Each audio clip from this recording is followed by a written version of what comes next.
Awake, oh north wind, and come, oh south wind.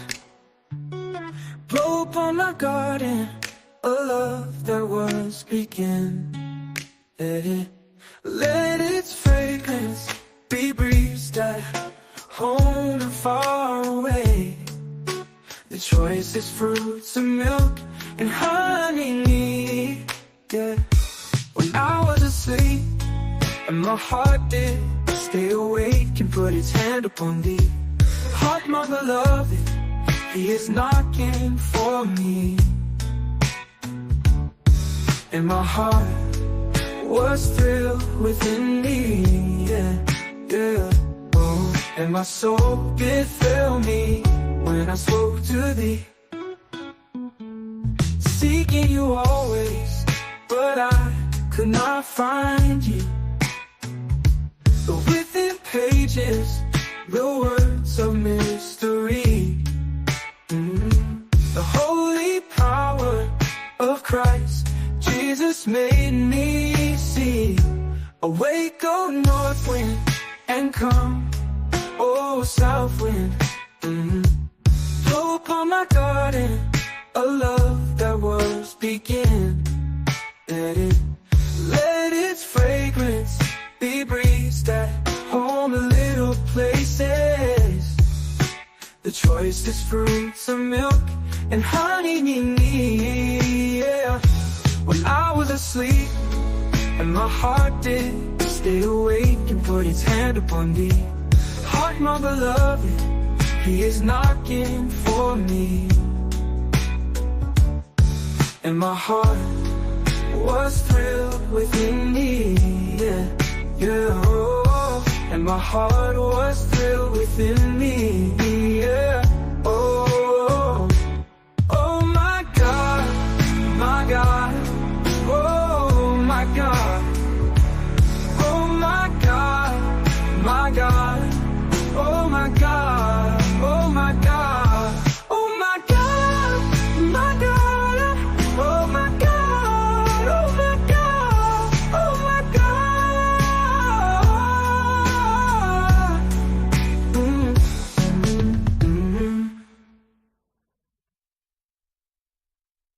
Awake, oh north wind, and come, oh south wind.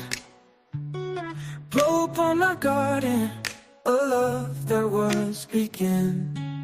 Let its fragrance be breezed at home and far away.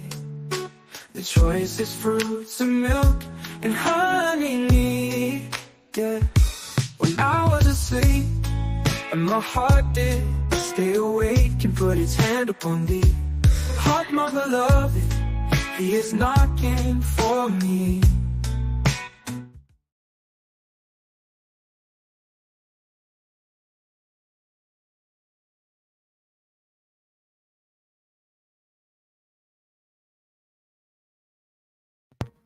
Good afternoon and welcome back, ladies, gents and Pikachus. One more for the road. We're going to do our first stream ever. So today we're going to be talking about Jesus.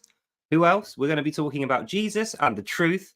How can we discern the truth and how can we discern a lie? Because these are two opposite notions. If you think one is the other, you're in serious trouble, brother. So to help me out today, I have a few co-hosts. We have Hishumbleservant, one of my personal favorites. Later, we're going to have Lily of Speaker's Corner. So I'm just going to get Hishumbleservant to come up to the stage. Bear with me. It's my first time doing a stream. Hey, there we go. Welcome to the stage, brother. Hey, there you go. There you go. I said you got it going. We do have it going. So, yeah, just to start things off, how are you doing? How's your day been, brother? Pretty good. Yeah, pretty good so far. Just working as always, always trying to keep things going. Actually, I'm just kind of enjoying the fact that I still have, God has blessed me with this new computer because you told me the sheer power.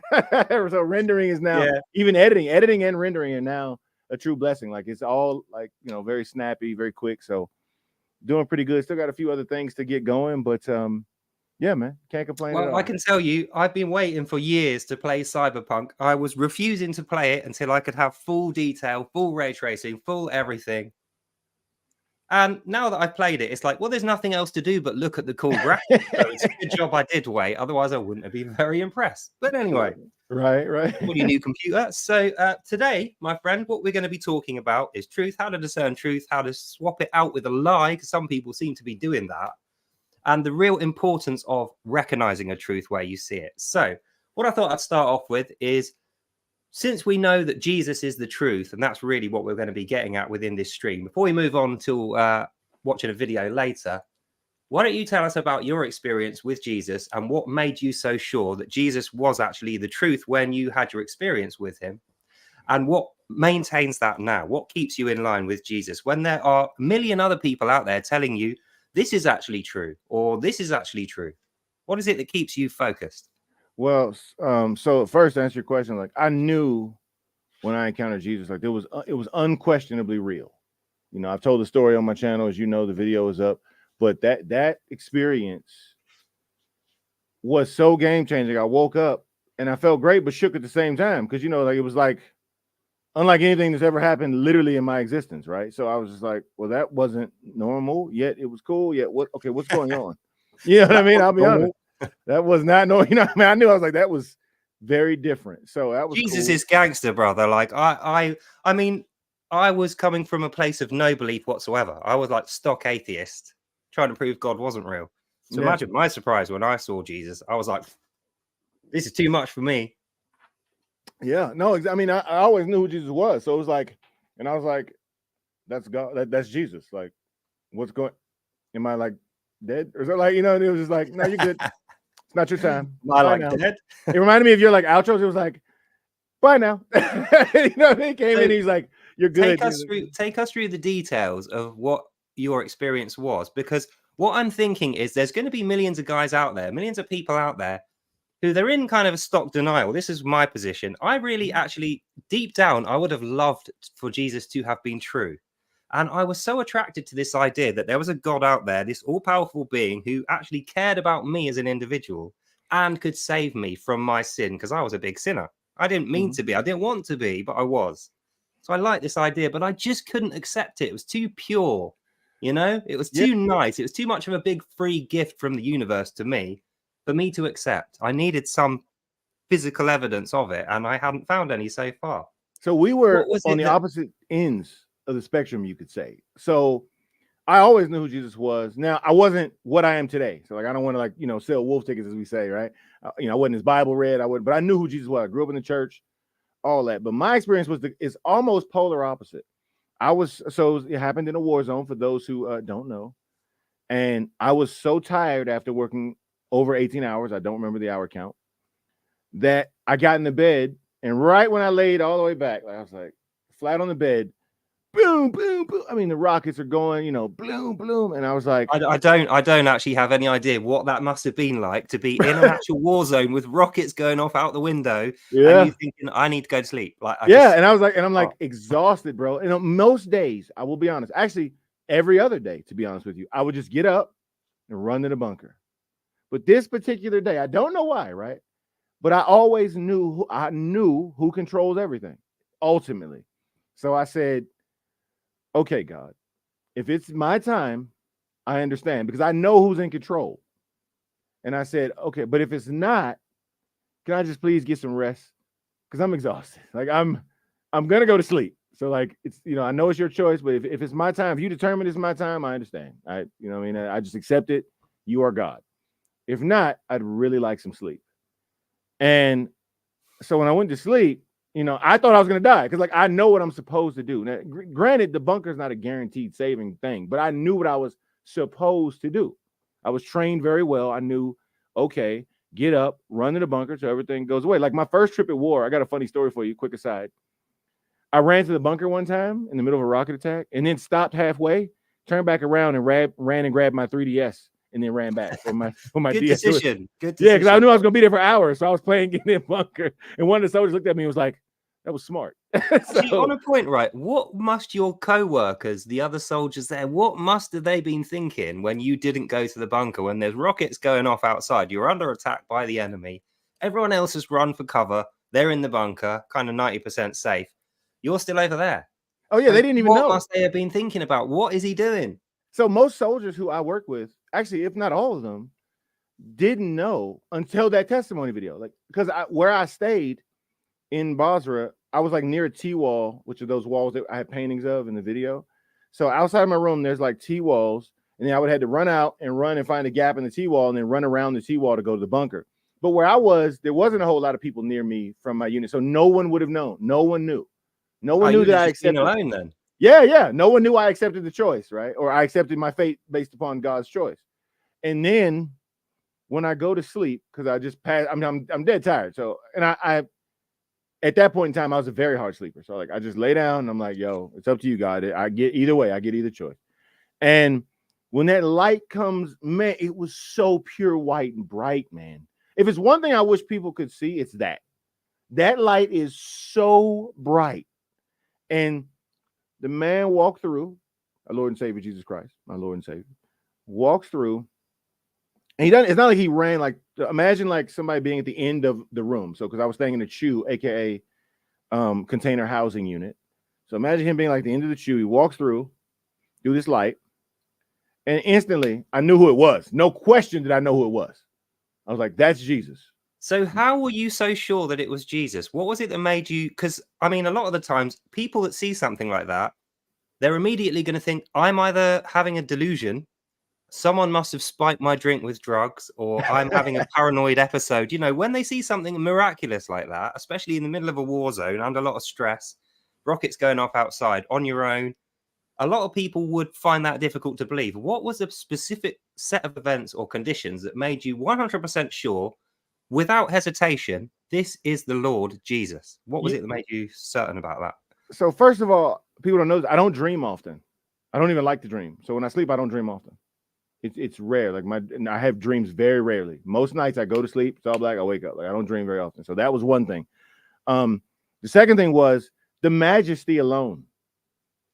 Like, I don't mean because of like royal garb, because he was wearing like a no, white, I know what like, you mean. Yeah, but the sheer majesty of God cannot be mistaken. Like, it wasn't like, that's a cool angel. Like, no, like that was unquestionably God. And then another reason I knew it is because the next thing that happened, which was without speaking words, I understood that it wasn't my time. So like, it'd be like it's like downloading a file, right? It was just like, bloop, it's not your time. And I was just like, okay. And then he walks back through the light. And I thought about what you said in one of your videos, which is really good, which was time is not bound by God. So even though it felt like 5 minutes, it was like me walking in your flat or whatever and saying, hey, what's up, Daily Corvid? Hey, man, it's lunchtime. And then you leave, right? But it's 8 hours, bro. Yeah. It was 8 hours. And I was like, and I woke up and I was like, and I knew it was different because I woke up and I was like, that wasn't normal. That's the first thing I said. That was not normal. But I knew who it was. Like I said, I had no doubt who it was. I had no doubt what occurred. And I was just like, wow. And for the benefit of the audience, can you go into a little bit more detail about the bright light? Because I had real trouble explaining it. When I saw that light, people were saying to me, how come it didn't burn your eyes? How come you weren't like trying to look away or avert your eyes? How come you could see right into it and still make out details within this light if it was so bright? And I couldn't get people to understand that it wasn't like a LED torch where if you shine it in someone's eyes, it makes them kind of blink a little bit. Although it was the brightest light I had ever seen, it wasn't blinding. It didn't harm me in any way. I just couldn't get them to understand that. So if you could give us a little bit more detail on the look and what it looked like, that would be cool. So the closest thing I can say is it looked pure white. So it was pure white. And I would say this to that question, because that is a fair question, right? The light actually could be blinding. My own interpretation is, because I couldn't make out God flawlessly like you could because of the light, but my own interpretation was he could have blinded me if he wanted. Like the light is that bright, but he didn't want me blinded. Now, in my case, as opposed to yours, because I'm sure he knew I was going to tell this story. I don't know how many times he knew how detailed I was. Again, God's all knowing. So there were certain things that I couldn't see, but I'm telling you right now, there is no question on who that was, what I saw, him walking through, what he was wearing. That's all crystal clear. Every piece of that was crystal clear. And it actually shined a new light on me to the Paul story, because Paul had the encounter with Jesus and was blinded. And I said, yeah, if God wanted to with that light, he could easily blind you like easily. Oh, you know what's weird? When I had my experience with Jesus, I couldn't stop looking into it. I almost wanted to see whether I could burn my eyes by looking into it. Like I wouldn't even blink. Yeah, And I I remember staring directly into this light for like 3 or 4 minutes solid and just being like, like yeah, I was tunnel vision. I was focused on him. So like I was tunnel visioned on him. Because the first thing, like most people asked me, was like, all right, well, can you tell me his face and make hands and feet? And I was like, I can't because I couldn't make that out clearly. But I was tunnel vision on the man who walked through. And I know, and again, the radiating love is what the majesty, the radiating love. It was like, okay, so imagine, here's what I tell people too. Without pride or bravado, imagine someone walking in who knows they run the universe. That's kind of how it was. It was like, everything bends to my whim. Like, he's not wearing colors, but this guy is the top brass. He's like, the guy. About his walk that gives it away. Yeah, like he is the guy. Yeah, I got that as well. Like I never actually thought about it at the time, but there is something about the walk that just gives it away, isn't there? Yeah, he came in and it was just like, it's not your time. And he didn't say it, but he was like, it's not your time. And then he walks out. Like, again, he knew it. When you're in total control of everything, it hits so different. Because as a human, I'm never in that. Even when we think we are, whether it's business meetings or whatever. I never think that. I mean, like some people get really prideful, like depending on their position in like business meetings and all this type of stuff. But yeah, no, it wasn't like that. It was like, I run stuff. And people, many people ask me, well, why did he visit you? And I always say, I don't know. I guess he knew I'd tell a story. I mean, he's all knowing. So I'm the one. I think's weird. You asked him to visit you in a roundabout way. I did. I just said. Well, no, you didn't. But you said, if it's my time, I understand. Then fine. If it's not, let me have some rest. Yeah, and then so that you knew it was him, he came and visited you in a vision. But isn't it weird how you were in Basra? Isn't Basra in Iraq? It is. It is. Yeah. What a weird place for Jesus to turn up in. Iraq. No, it's not though. That's what you don't know. So being that I've done. Because like what people don't know about this situation too is, remember, I'm in a war zone. We have internet cafes and things, but I'm a soldier. I have to work every day. There's no OSHA, for example, or whatever in a war zone. Like there's no body to stop us from working too many hours. Okay, we're soldiers. But I was like determined to figure out what happened because at that time I couldn't find any stories. Now today, there's so many stories about this in places like Syria and whatever. And I was listening to an author. I have to get his name. Well, they just call him the man in white. They have a sign. The guy was talking about how many people get visited in the Middle East, and they have a sign that they put up that says, like this church, they put up, it says, "Call us if you see the man in white." So that's how common it is. Like at the time, like I didn't know that. Like because again, I searched NDEs for years trying to find stories like mine. I didn't come across them. My dad was the first one to tell me some stories, but I had a near-death experience before that. And during the near-death experience, I knew this to be the Lord. I didn't know it was Jesus because I was an atheist, but I knew it was God. But then after that experience passed, as the weeks went, I stopped believing that was Jesus. And I was convinced that I must have just been having a dream and a delusion. It wasn't really him. It wasn't until months later it all made sense when that thing occurred in real life. Mm-hmm. But I think that's why I wanted to have this stream and speak to you specifically, because I think there's so many people out there who have seen a glimpse. Mm-hmm. They actually have seen evidence that Jesus exists and is God, but they just they can't admit it. It's too miraculous for it. It was like with me when I was an atheist. It's too pure. It's too good. I don't deserve that. And I knew that. And I thought, why would that happen to me? It doesn't make sense. It's not real. And I couldn't accept it. And I think the more people that hear about the experiences of others who have met Christ or seen him in a vision, hopefully that will filter through to them and make them realize their experience is probably real. And if it was a delusion, you wouldn't have thought it was real. You would have probably thought immediately, hang on a minute, this is not real. Like my near-death experience. Before I met the Jesus guy, I met a guy that looked exactly like him opening a white door. And I thought, oh, that's the white light. People say when you die, you go through there, you go to heaven. But I looked in the guy's eyes and what I saw was not good. I saw like panic and fear, anxiety, something like that. And I thought, you're not God, even though I'm an atheist. I don't believe in God at this point. So how am I saying that to myself? You're not God. And it's like, no one's God, Brooke. You don't believe in God, Brooke. What are you talking about? But I was like, no, you're not God. So I turned around, and who stood on the other side? The exact same guy with really nice, loving eyes. And the second I made eye contact with this other guy, I felt peaceful. And I walked towards him. He was near a sofa. We sat down on the sofa and I just cried. And I said, why do you let me do these things? And he said, it will be okay. And then I was awake outside of my mum and dad's door. And I wasn't injured. I should have been covered in blood, really, and puke, because I was like really sick. But I was fine. So I think with your experience, seeing the light and having rest applied to you in the middle of a war zone, which, like, you got no right to go to sleep. Bro, it can be hard to get rest. That's true. That, brother, but you did. You asked for it. You prayed for it. You got it. Me with my near-death experience, and then later on having a full experience with Christ and coming to Christianity, reading the Bible. I feel like there's so many people out there who, for whatever reason, they're just blocking themselves from that. And I really feel like the way the world's going at the moment, there is not enough people recognizing truth. You know, and it's like that near-death experience. Had I actually been allowed to procrastinate and think on it too much, I would have just gone on to think, oh yeah, it's just a dream, delusion or whatever. But it wasn't. It was actually real. Yeah. And then having the real experience later, that was what brought me to reading the Bible. Right. So I have a problem with these people that say, oh yeah, you have to read the Bible and go to church, then you can have God. And it's like, no, look, God will have you, and then you will read the Bible and go to church. So it's all about doing that prayer.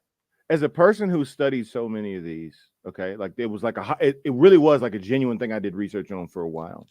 What I learned is a lot of times when God shows up to people, especially those who don't know him, there's something Bible related. That's another reason I was so big on the Bible. Like, so there's one story I watched where so God shows up again, the guy's confused, and the guy's like, he knows clearly, again, the majesty speaks for itself. It's like, yo, who are you? And Jesus responds, I'm the way, the truth, and the life. And the guy was like, he even said in one of the videos I watched, he goes, what does that mean? And the next day, somebody brings him a Bible, like, and says, like, I was told to bring you this. It's like the stories are, there's one where there's another Bible verse that Jesus used. I can't remember which one it was. And the person goes to work the next day and was like, I had the craziest dream. And the person said this. And then the person they're talking to goes, oh yeah, that's in the Bible. They're like, it is? Yeah, Jesus said that. To me, my near-death thing is in the Bible. It's the white door and the guy who's going to come to you pretending he's Jesus to come and take your soul, to trick you through the door. That's all described in the Bible. And Jesus actually says, I am the door. Like, he says that. He's the door. And it's like, well, who's that guy then? Yeah, right. And I've heard stories of that too. I've got some good ones of that of people talking about the devil trying to trigger stuff. Like I said, it was just so fun. Once I started finding stories. Yeah, because once I started finding stories and then reading the Bible myself, I put it all together. Because at first I was like, I wasn't never confused, but I was like, well, if this is real, it was one point in my life where I said, okay, if what happened to me is real, I knew this instinctively. If what happened to me is real, it will not cross the Bible. It will not go against the Bible in any way. And then I found all the verses where everything occurred. And I was like, well, I knew it. I said, I knew it wouldn't, God would not cross his word. And so there it was. And that's why I say, like, that was the ultimate. I mean, I knew, but that was just the final, like, okay, yeah, it's a wrap. Like, and that's why I'm big. I mean, you know, we'll get there again, but that's why I'm so big on reading the Bible and people learning Christ or learning God, his attributes, his ways, that at least that he's revealed to us, right? And getting to know him personally, because that's the joy of our Lord and Savior. You can know him for yourself. But you know what I think is the most interesting thing about that is you said you grew up with Christ. You already knew Christ. You already had access to the Bible and you were from a Christian background. But it was that particular event that really got you. Whereas I was from an atheist background. I wasn't taught to be hateful of religions, but I was taught to be spiteful of religions. I was taught that religions are evil. Religions are bad for humanity. Religions cause all the wars and pain and disease and everything else. It's all God's fault, even though he's not real. Your fault, God. You did this to the world. Your free will, your horrible gift of free will causes everyone to be nasty and naughty to each other. If only you'd just taken that away from the beginning, we'd all be perfect already. Wouldn't need your heaven. That's what I thought. Honestly, I know it sounds stupid to say it now, but no, I've heard it before. My belief of atheism is God must be evil because he hasn't given us heaven from day one. We didn't need to earn it, and we've got free will to not have it. So he must be evil. Otherwise, he would have just railed us into heaven when we would have had no choice in the matter. You know, it would have grabbed us by the head and gone, in you go. Whether you like it or not, that's you in heaven. Yeah, humanity always wants things easy. But I always tell people, because people have asked me about that before, and I said, if we were perfect from the beginning, and I'm using perfect. I'll just put that in air quotes because like perfect is I'm gonna go there. But if we were perfect from the beginning in terms of we couldn't sin, then we would just be automation. We would be automatons. We wouldn't really be loving We would free be will being. robots of God, and it would be no better than being a zombie. And you know what? The other thing I like to say to people is, imagine you get into heaven. When you get there, the only people in there have had bad lives, and they're only in there because God threw them in. They don't deserve to be there. They've had no good life experience. They're liars. They are horrible people. And when you turn up, they don't even want to know you. Is that heaven? Heaven is good because of who is already there, not because of you being added to it. It's already heaven before you get there. And you get in not on your own merit. Yourself to be included. And that well, you get in not even on your own merit. You get in on your belief in the atonement of Christ. So like even you getting in, salvation is the one gift that's truly free. Like you get in and you didn't do anything. And if you ever thought you did something, well, you're wrong. So it doesn't work that way. So yeah, man. I mean, and again, I don't think people understand like the feeling of imminent death in a war zone either. Like I think it's one thing that's hard to like convey because like you have to make your peace with death going into a battle. Like it's not like, yeah, man. I think most people have the opposite. Most people are so apathetic to the idea of being alive, they're not scared of death at all. They can't even visualize them being dead. You know, they're off drinking heavily, driving down the street at 120 miles per hour or doing copious amounts of drugs, and they just have no fear of death because it isn't real to them. They can't fathom it for themselves. Like they cannot fathom that life ends, or at least life in this world ends, right? So it is the complete opposite. That is why I got started and kind of the way I am about reading your Bible, getting to know God, because it will end. Yeah. Now I'm not in a rush for any of us, so don't clip HHS, right? Like I'm saying, but it will eventually end. So it's good for you to know God while you can. And time is the one resource that you don't know how much you have. That's the absolute fact. You just know it caps at 120. You know what's weird as well is before, when I was like an unintentional hedonist, like I was the guy who was a heavy drinker, used to do drugs, smoke, had different girlfriends every month, and you know, life was all about today. Carpe diem. I was like, live for the now, don't worry about tomorrow. There's no God. You know, it's all about me, and my life. When I was living like that, the reason why it was so easy to be like that and not consider death, because without life having a meaning, death has no meaning. You know, if you don't have a purpose in life, every day isn't worthwhile. It's just another day. You've got millions of them. And then when you end it, you're just worms in the ground. So everything's pointless when you feel like that. And that's why I couldn't believe that God was real, that it was Jesus, that he was going to save me for my sins for no reason. Like I didn't deserve it. I just could not accept it until I physically saw him. And I feel like the world would be such a better place if people recognized not only can they be forgiven for the stuff they've ignorantly done already, if they choose God and they live a good life, there's an even greater reward than that. Yeah, you well, get and grace the thing now, is, you get salvation later. It's like a two-tiered gift. It's great. Yeah, well, you're going to, if you truly believe in Christ and you follow what he says, you're indwelt with the Holy Spirit, you're going to live a better life. And actually, you'll be freed from the chains of this world. For example, material love and things like that. You will eventually see how futile it is. And that's why that's another reason I'm big on reading the word, because I used to like love some of my collections, right? Not more than God, but I did really like, love them. I have a huge gaming collection, a really decent study, etc. And then I was reading Ecclesiastes one day and it all sank in. It was like God was talking to me like, that's cool. You can leave some stuff to your kids or whatever. If you have them. You just cracked it. I was going to ask you later, how do you know that the Bible is actually truth? How do you know that the Bible is divine truth? But you just said there, when you read it, it was like God was talking to you. Right, the saying. You're not going to get that unless it's divine truth, are you? Like that's exactly how I feel. When I read the Bible, I don't need a man who is dead or a pope, or I don't need a church book. I don't need anyone else to tell me this is validated as 100% divine truth. As I'm understanding the words that I'm reading, it is fairly obvious to me that there's no human that could have written this without divine intervention.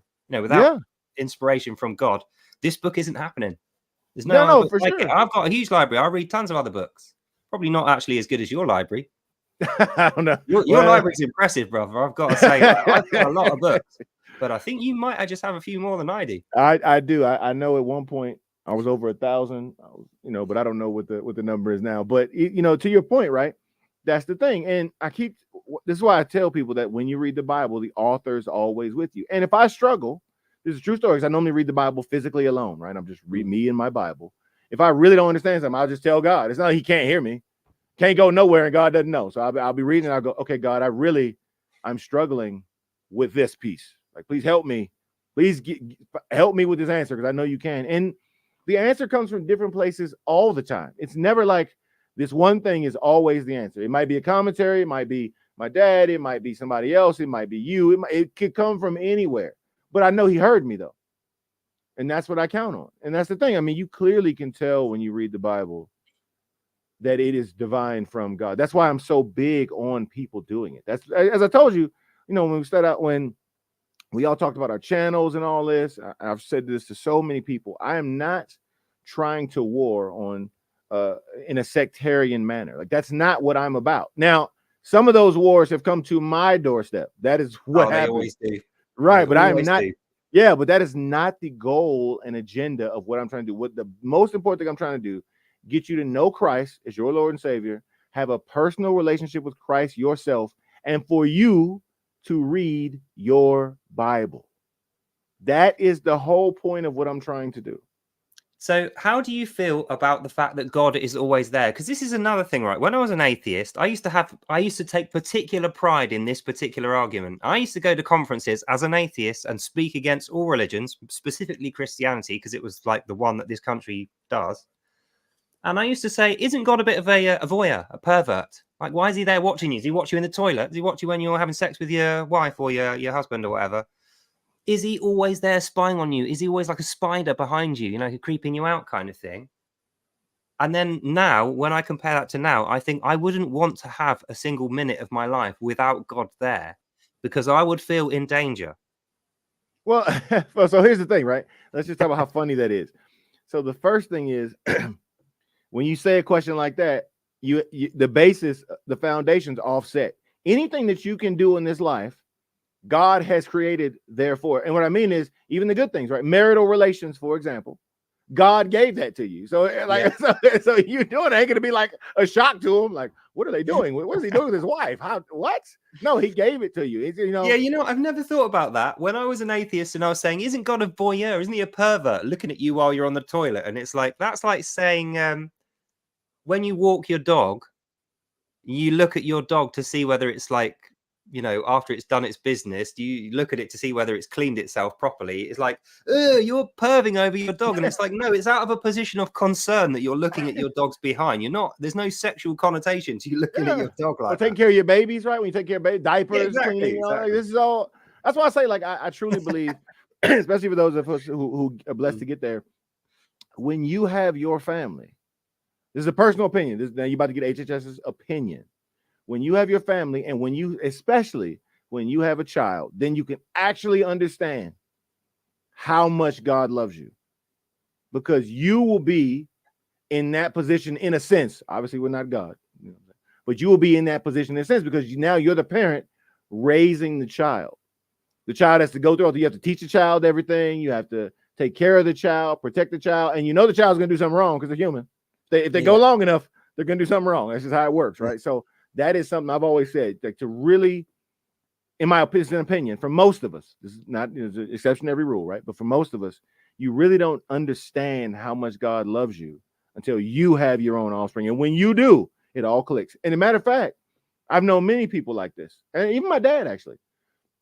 When they have their kids, it's like the light goes on. And I don't mean like my dad didn't have a light, but what I mean is, like, for example, it makes more sense after that. Yeah, with my own dad, he got rid of all his motorcycles that day. The day my brother was born, he gave away all his motorcycles, because he was like, I can't be doing crazy stuff because I have my son to take care of. See what I mean? So, like, there's stories like this everywhere, and I think that's a lesson, and it's a joy and a blessing from God, so that we understand.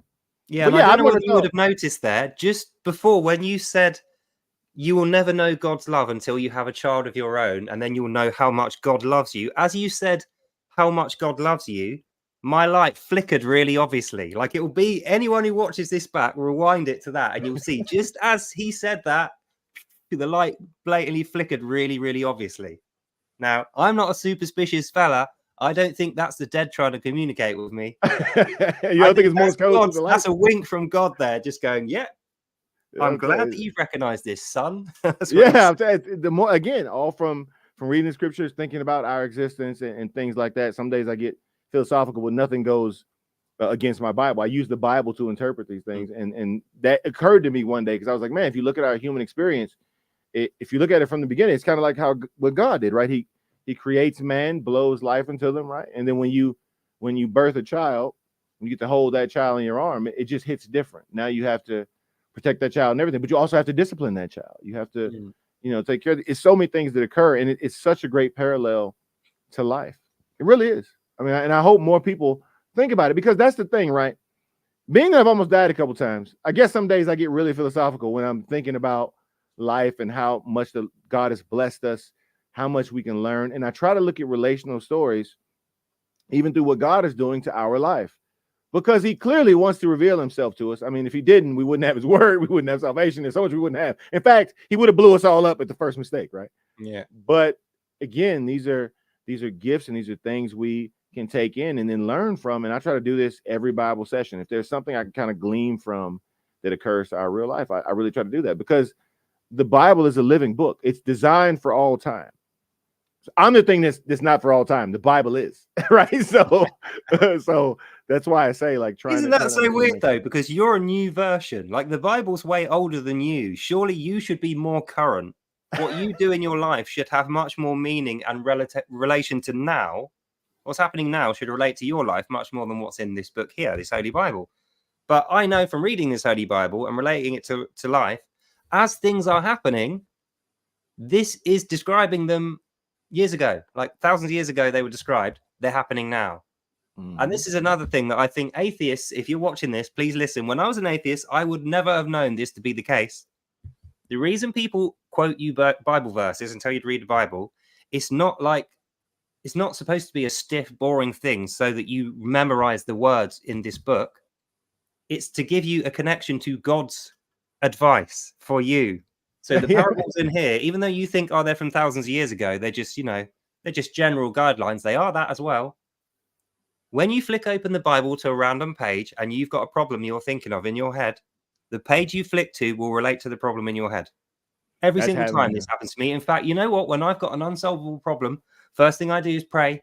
Second thing I do, flick to a random page. I even have dreams where it will show me a Bible page, and I wake up and read it, and it will be perfect. Even though there's no way I could have known that, because I have not memorized the Bible. Like the day after I was attacked by that guy outside my door, he tried to kill me. And I should have been out of commission for months. I got a really bad injury from that. He split my head open, had a 5.5-inch gash, an inch thick, on the back of my head from a metal pole, being hit on the back of the head with no warning and being strangled. Nearly killed me. A week later, I'd completely healed up because everyone was praying for me. And I had a dream, and it led me to Jeremiah 12. So I immediately woke up, read Jeremiah 12. What's Jeremiah 12 about?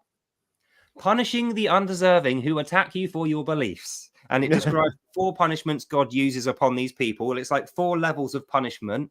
If they relent on the first one, then they will go back into life and they won't be punished any further. But if they're still stubborn, they get punishment 2. If they're still stubborn, they get punishment 3. And by the time they get punishment 4, they have demonstrated a satanic need to be against God. Like, they're never going to recover. And the 4th punishment is imprisonment. Yeah. Guess where that guy is right now? In prison. He's heading that way. He's going to be there for a long time. So yeah, it's just like exactly like it happened. Like, I forgave this guy so many times, because it wasn't the first time he'd attacked me, just the most severe. And he was constantly breaking things, stealing things, spreading rumors, giving false witness, testimony about me. And it was all based on the fact of a hate for race and religion. That's it. It comes down to that. So I forgave this guy so many times. I wrote him a letter saying, I forgive you. I know it's not your fault, all the rest of it. And I said, I'm going to keep forgiving you. You keep trying to bait me into fighting him. And I think when he realized I wasn't going to fight him, he couldn't hack it. That's what made him lose his temper so badly that usually he tries to do these things without leaving evidence, without having anyone see, right? That's what organized crime is. They try and do it out of view.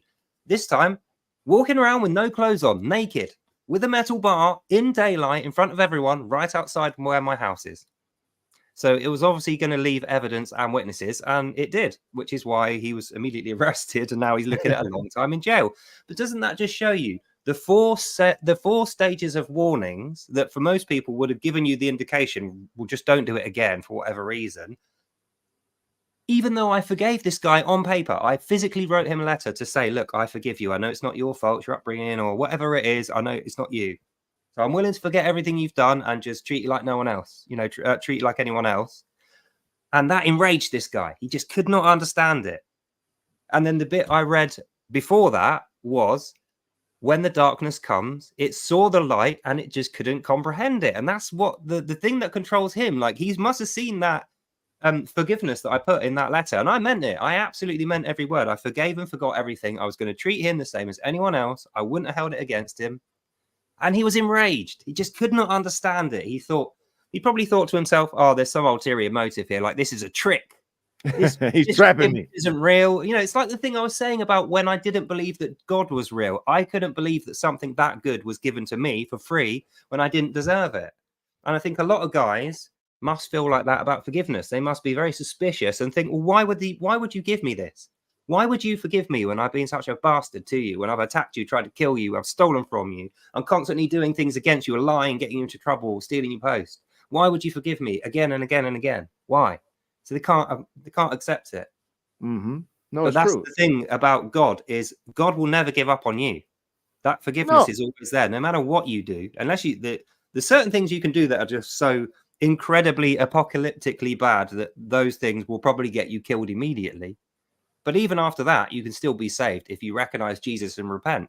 Well, and even if man doesn't take you back, it's better to be right with God and wrong with man. Exactly. Well, I mean, you said it best before. You said God will always forgive you, but men probably won't. Yeah. That is such a perfect saying, because most people don't have it within them. It's not that they don't want to forgive you. It's not that they don't recognize the benefit of forgiving you and getting on with their life, not being angry. They can't. They're so attached to that anger and they want to get vengeance on you so that you know not to do it again. It's like a self-preservation thing. And they just can't do it. Yeah, but no, it's this thing here, you will find such things easy. Like, I never could have forgiven this guy in the past. I would have been plotting revenge against him in the past. Hell, I wouldn't have even let him attack me in the past. I would have snuck up on the back of him, whacked him with a pole, made sure no one saw it, got away with it. And I'm actually, you know, intelligent enough to pull that off, not on drugs. So I would have got away with it had I planned to do that. But through my relationship with Christ and reading the Bible, I can take that on the chin, literally on the face and on the back of the head, and forgive this guy, because I know it's in everyone's best interest that we do that. It's not just for me; it's everyone. No, right. Well, and again, this is one of the things I always tell people. Okay, hating someone and not forgiving them is like drinking poison and expecting the other person to die. Oh, that's perfect. That's exactly what it's like. It's like you're angrily drinking the poison, going, he's gonna die when I drink this. It's like you're the one that's gonna start feeling green in about 30 seconds. You're gonna feel really sick and want to get rid of all that poison. Yeah, that's why I say. That's why I think evil is like poison. It doesn't matter how much of it you have. Even the tiniest little bit of it is going to make you vomit. It's going to make you want to get rid of it immediately. Your body's going to reject it. And if you don't, it's going to make you pissed off, isn't it? You're going to get angry with it. Well, there's no, remember, I told a lot of people, they can't tell today because they see HHS today. But there was a time I had one of the worst tempers you could ever even fathom. But like, that time is long gone. And I'm very thankful to God. But like I said, the reason I prefer, not just prefer, but the teachings in the Bible, the reason I like the teaching is because it's actually harder to love people. Yeah. That's another thing I like to tell people. It's actually harder to do. It's very easy to want vengeance and do that. I was given a story the other day. There was an individual who I thought about making a YouTube video about one time. Man, I was like, whoo, I was at my desk steaming.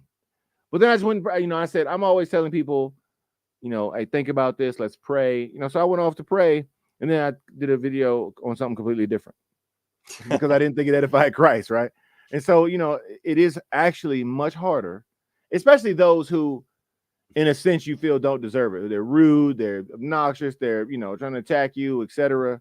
It's definitely different. But yeah, I think it's so much better and so much more fulfilling to still love those people, to still, follow Christ's teaching. And I think that's what we all need to do. And like I said, I've said it many times, it is not easy. I'm not going to tell you that it's just super easy to do that. But I find the places and the people who are the most difficult ones to be Christian towards, like people who you forgive them and they use it against you. They take it for granted and they use it as a weapon against you. those people make it particularly difficult to forgive them again, because you think, well, you're just going to use it against me again. And they will laugh at that. But you think that's what Satan wants. Satan wants you to decide that forgiveness isn't good enough, that it doesn't work, and then not use it. So that's when it becomes difficult to be a good Christian, because even though it's against your better judgment, you don't want to turn the other cheek. You want to run the other direction and say, well, I'm just going to avoid this person. I don't want to forgive this person anymore. They're not worth forgiving. They're just going to attack me. But if you really believe in it, you will put yourself in that risk situation, and you'll put your faith and your trust in God. Yeah. That's what I had to do with that guy. I mean, luckily he's out of the picture now. God has carted him off, so I don't need to worry about it. But, you know, if he comes back, let's say some weird thing happens and he appeared back here, I would just accept it, and I would still offer him forgiveness. Now, I would be walking down the halls thinking, am I going to get another bat to the back of the head? Of course I would. It's just natural. But I would take that fear and I would get on with life. Well, my mom told me some old sage advice many, many years ago when she was young, frankly. And she said, some people you just got to love from a distance. So definitely, you know, I've always taken that to heart, you know what I'm saying? So, but yeah, I mean, and again, you know, reading the scriptures in the Bible where it says, hey, if you don't forgive, you won't be forgiven. That hit real different, you know, when I read it, right? You know, I was like, man, that's a statement. Like, and I use a lot of things in my own mind anyway of how would it be if God treated me this way? So like, for example, people say, well, why do you try to read the Bible every day? Or like, you know, why is that a habit? Why have you formed it? And I say, well, I call on God and I want a solution. And I normally, as a human, want it real fast. I don't know. It's just something about being human. Maybe it's the 21st century. I don't know. Yeah. I want that instant gratification. Please save me. Please help me, whatever. Now, how is it that I can do that and expect that? And then God says, hey, can you take anywhere from 10 minutes to an hour and read my word? And you go, nah, man, but it looks good on the shelf, though. I have a really nice one, and the shelf is really do you know what? That is a constant source of aggravation for me. When people claim that they are good Christians and they go around preaching, this is what my video on hypocrisy was the other day. People go around and they act big and they talk big and they preach and they do all the right things, they say all the right things, but it's all surface level. When it comes down to it, they're just repeating things that people have told them, or that they, you know, they'll read the Bible. They'll read like 2 verses in a day and think, right, I'm going to talk about these 2 verses. But then at the end of the night, they don't read the paper Bible. They don't read their paper Bible at all. And the reason that bugs me is because I think you don't really believe it. It's not in your heart if you're not putting the time into it. You know, you're doing the surface level stuff so other people can say, oh, he's a great Christian. He knows the Bible inside out. Why does he even need to read it? He memorizes it. And it's like, no, Jesus asks you to read it. Whether you memorize it or not, it doesn't even matter. Let's say you know every single word backwards and forwards in 12 languages. You should still read it, because the reading of it is a thing that you're asked to do. And it's not like you're getting nothing for this. You're getting grace and you're getting salvation. You're living forever with God. It's like all he's asking you to do is read. Well, there's a bigger Some people would love to have books to read. Some people would love to know how to read. But here we are in a country where we're taught to read at a young age and we have books. And plenty of people just think, oh, I can't be bothered. No, I mean, there's another very important factor of reading the Bible, which is somebody can't tell you something's in there that ain't in there. That's another very important thing. You start knowing God. You just start going, that don't sound like my Bible. My dad actually called me the other day because there was a preacher preaching a message, and he said something, and my dad was like, I don't think that's in the Bible. So he calls me, right? And he goes, hey, where is this at? Because I know you're always doing this study stuff now. Like, tell me where this is at. And I was like, oh, that's not in the Bible. That's a common belief, sure, but that is not in the Bible. And he was like, I didn't think so. So that's why you want to stay in that word. So now somebody walked up to me, for example, I know you yourself deal with Islam all the time. One time somebody told me God's love has conditions. So I was like, oh man, please find any scripture in the Bible that tells me that. I gotta see it. I gotta see that for myself, because I ain't never seen that one. Just show it to me. And hey, I'm you ready. Know what? They almost always go for the same thing. When they say God's love has conditions, so i.e. it's the same as Allah's, which he only gives you if you go to jihad and kill people for him and follow all his commands. Or you love him and his messenger. You have to love your enemies. Do you love Satan?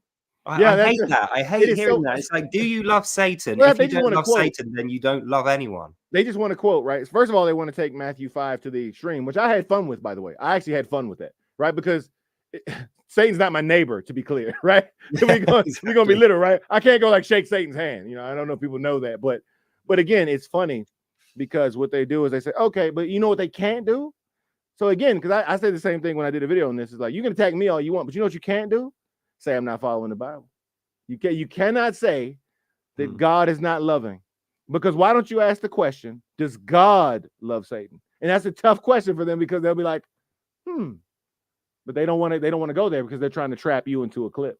When they're trying to say you don't love your enemies, I can't go see Satan. So and if I have my way, I never will see him. I think the other thing people misunderstand about that, this is a good one for people to remember, right? Atheists especially, keep this in mind. Love thine enemy. Love is the beginning of the sentence. Thine enemy is the end of the sentence. Let's not forget, we're defining this person as an enemy. So even though we got to treat them as lovingly as we can, they're not our neighbor. They're not our friend. They're not our family member. They are the enemy. Right. So the reason we're saying love thine enemy is so you don't go overboard when you're treating them as an enemy, because you have to kill them if they're your enemy and they're trying to kill you, or maybe you have to do something horrible to them to prevent them doing that horrible thing to you. So you're going to have to punish them in some way. That's why they're your enemy. But while you're doing that, don't be enjoying it. Don't enjoy the thought of, and don't do it for vengeance. Do it for the right reasons. And that's why thou shalt not kill isn't actually in the Bible. Murder. It's thou shalt not murder. There's a big difference between those two. Right. Killing means just anything that's killed. Murder is a defensive action that you're doing, a non-defensive action that you're doing purely out of spite or hate or some bad reason. So what I'm saying is, thou shalt not murder is a good commandment to have, because it doesn't prevent you from defending yourself. No, you're always entitled to self-defense. Like that's common sense. But it stops you from claiming you're defending yourself in order to kill someone who is really no threat to you at all. Well, and even in Romans, it says, if you feed your enemy, it's like heaping coals on their head. So like, again, these are things we're supposed to do. So like I said, I mean, that doesn't mean, okay, come over there and abuse me and unalive me. Like, no, time out. That's not what it's saying. You know what I mean? But some people. Well, I think people forget, right? When there's a prisoner of war, there's rules about how you treat a prisoner of war. And everyone agrees. Yeah, exactly. Even the countries which are less moral when it comes to actions of war, they know people are going to really lump coals on them as a nation in future if they have prisoners of war and they don't feed them, don't allow them access to the toilet and exercise, and don't treat them with a minimum standard of grace. Now, where did that come from? That doesn't happen by accident. Right. Because I've been told somewhere. You would know better now. I would, but I've been told it's not the same in other books. That's just a no. It's absolutely not. It's absolutely not. Vicious rumor. I heard. Some books, no names mentioned, say you shouldn't take prisoners of war. It is actually merciful to behead them. That's Allah's great mercy on his enemies, whereas God's mercy is actual mercy, like we understand it. The mercy of Allah is off with your head. So he does a lot of off with your head. And it is actually merciful to do that, because if you're being kept alive, you're kept alive as a slave. So you're probably going to be a prostitute for other Muslims. Oh, man. That's tough. Yeah, glad I got my book. The Bible doesn't punish you for having been a prostitute, but it certainly tells you that you shouldn't try and be one in future. There's better things for you in life than selling your body on the streets. And if you end up as a prisoner of war, you can always pray.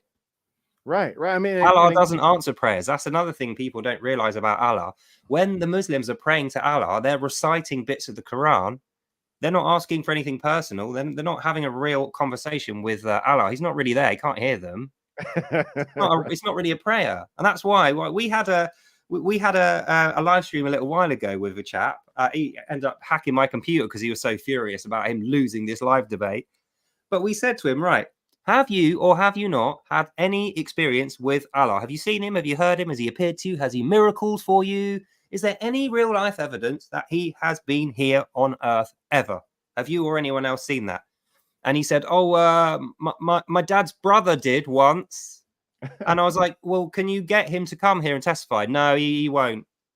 Yeah, my favorite one was, well, that's beneath Allah. So I was like, well, how is he the most loving? How does he love you? It's beneath him. It's beneath Allah to care about the people that he so loves. That he created, not just so loves. He actually created them according to him, right? So I was like, and what's the first thing he does when he creates them? He immediately goes, right, you guys, you're going to follow this straight path. And at the end of it, even though you're going to have wrath throughout your life and you're going to have to do exactly what I tell you on this straight path, you don't get to choose. You've got no free will. at the end of it, I'm going to raise you up and kill you again, unless you've been a perfect Muslim, which I'm going to tell you later is impossible for you. Only then do you get my mercy. So it's like, hang on a minute. You give me an impossible set of things that I have to do, which you then say I'm never going to be able to do. Only if I do the impossible thing do I get your mercy. But otherwise, I'm going to get wrath. And then the other half of people you created who are not Muslims, they're just going to get nothing but wrath. And I don't want to be like them, but I have to be like them because the conditions are impossible.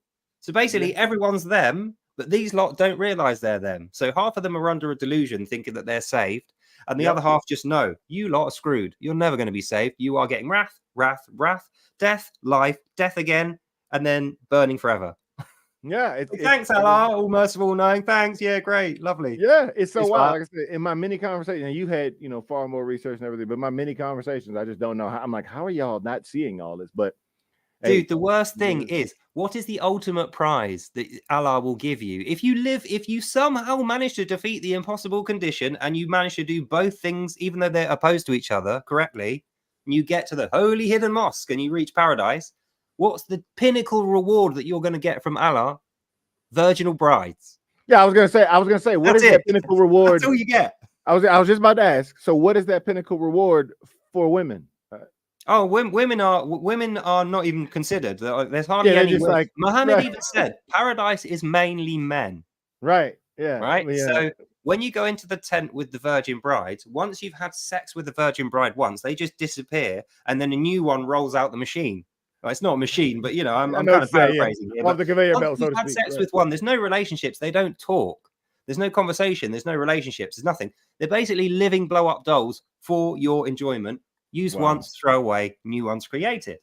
Right. And I was thinking to myself, how many weeks would you think would it take you to just get totally bored with that? Like how many weeks before you thought I can't handle any more virgin brides? Well, that's why he has to say all the other stuff. But yeah, I agree. I mean, and also that's just obviously earthly. That's again, the Bible it sheds so many different lights on things, which is why I said that you could easily get that on earth. I mean, they're not going to disappear once you've used them, but there's plenty of people in plenty of countries that screw virgins on a regular basis, quite legally.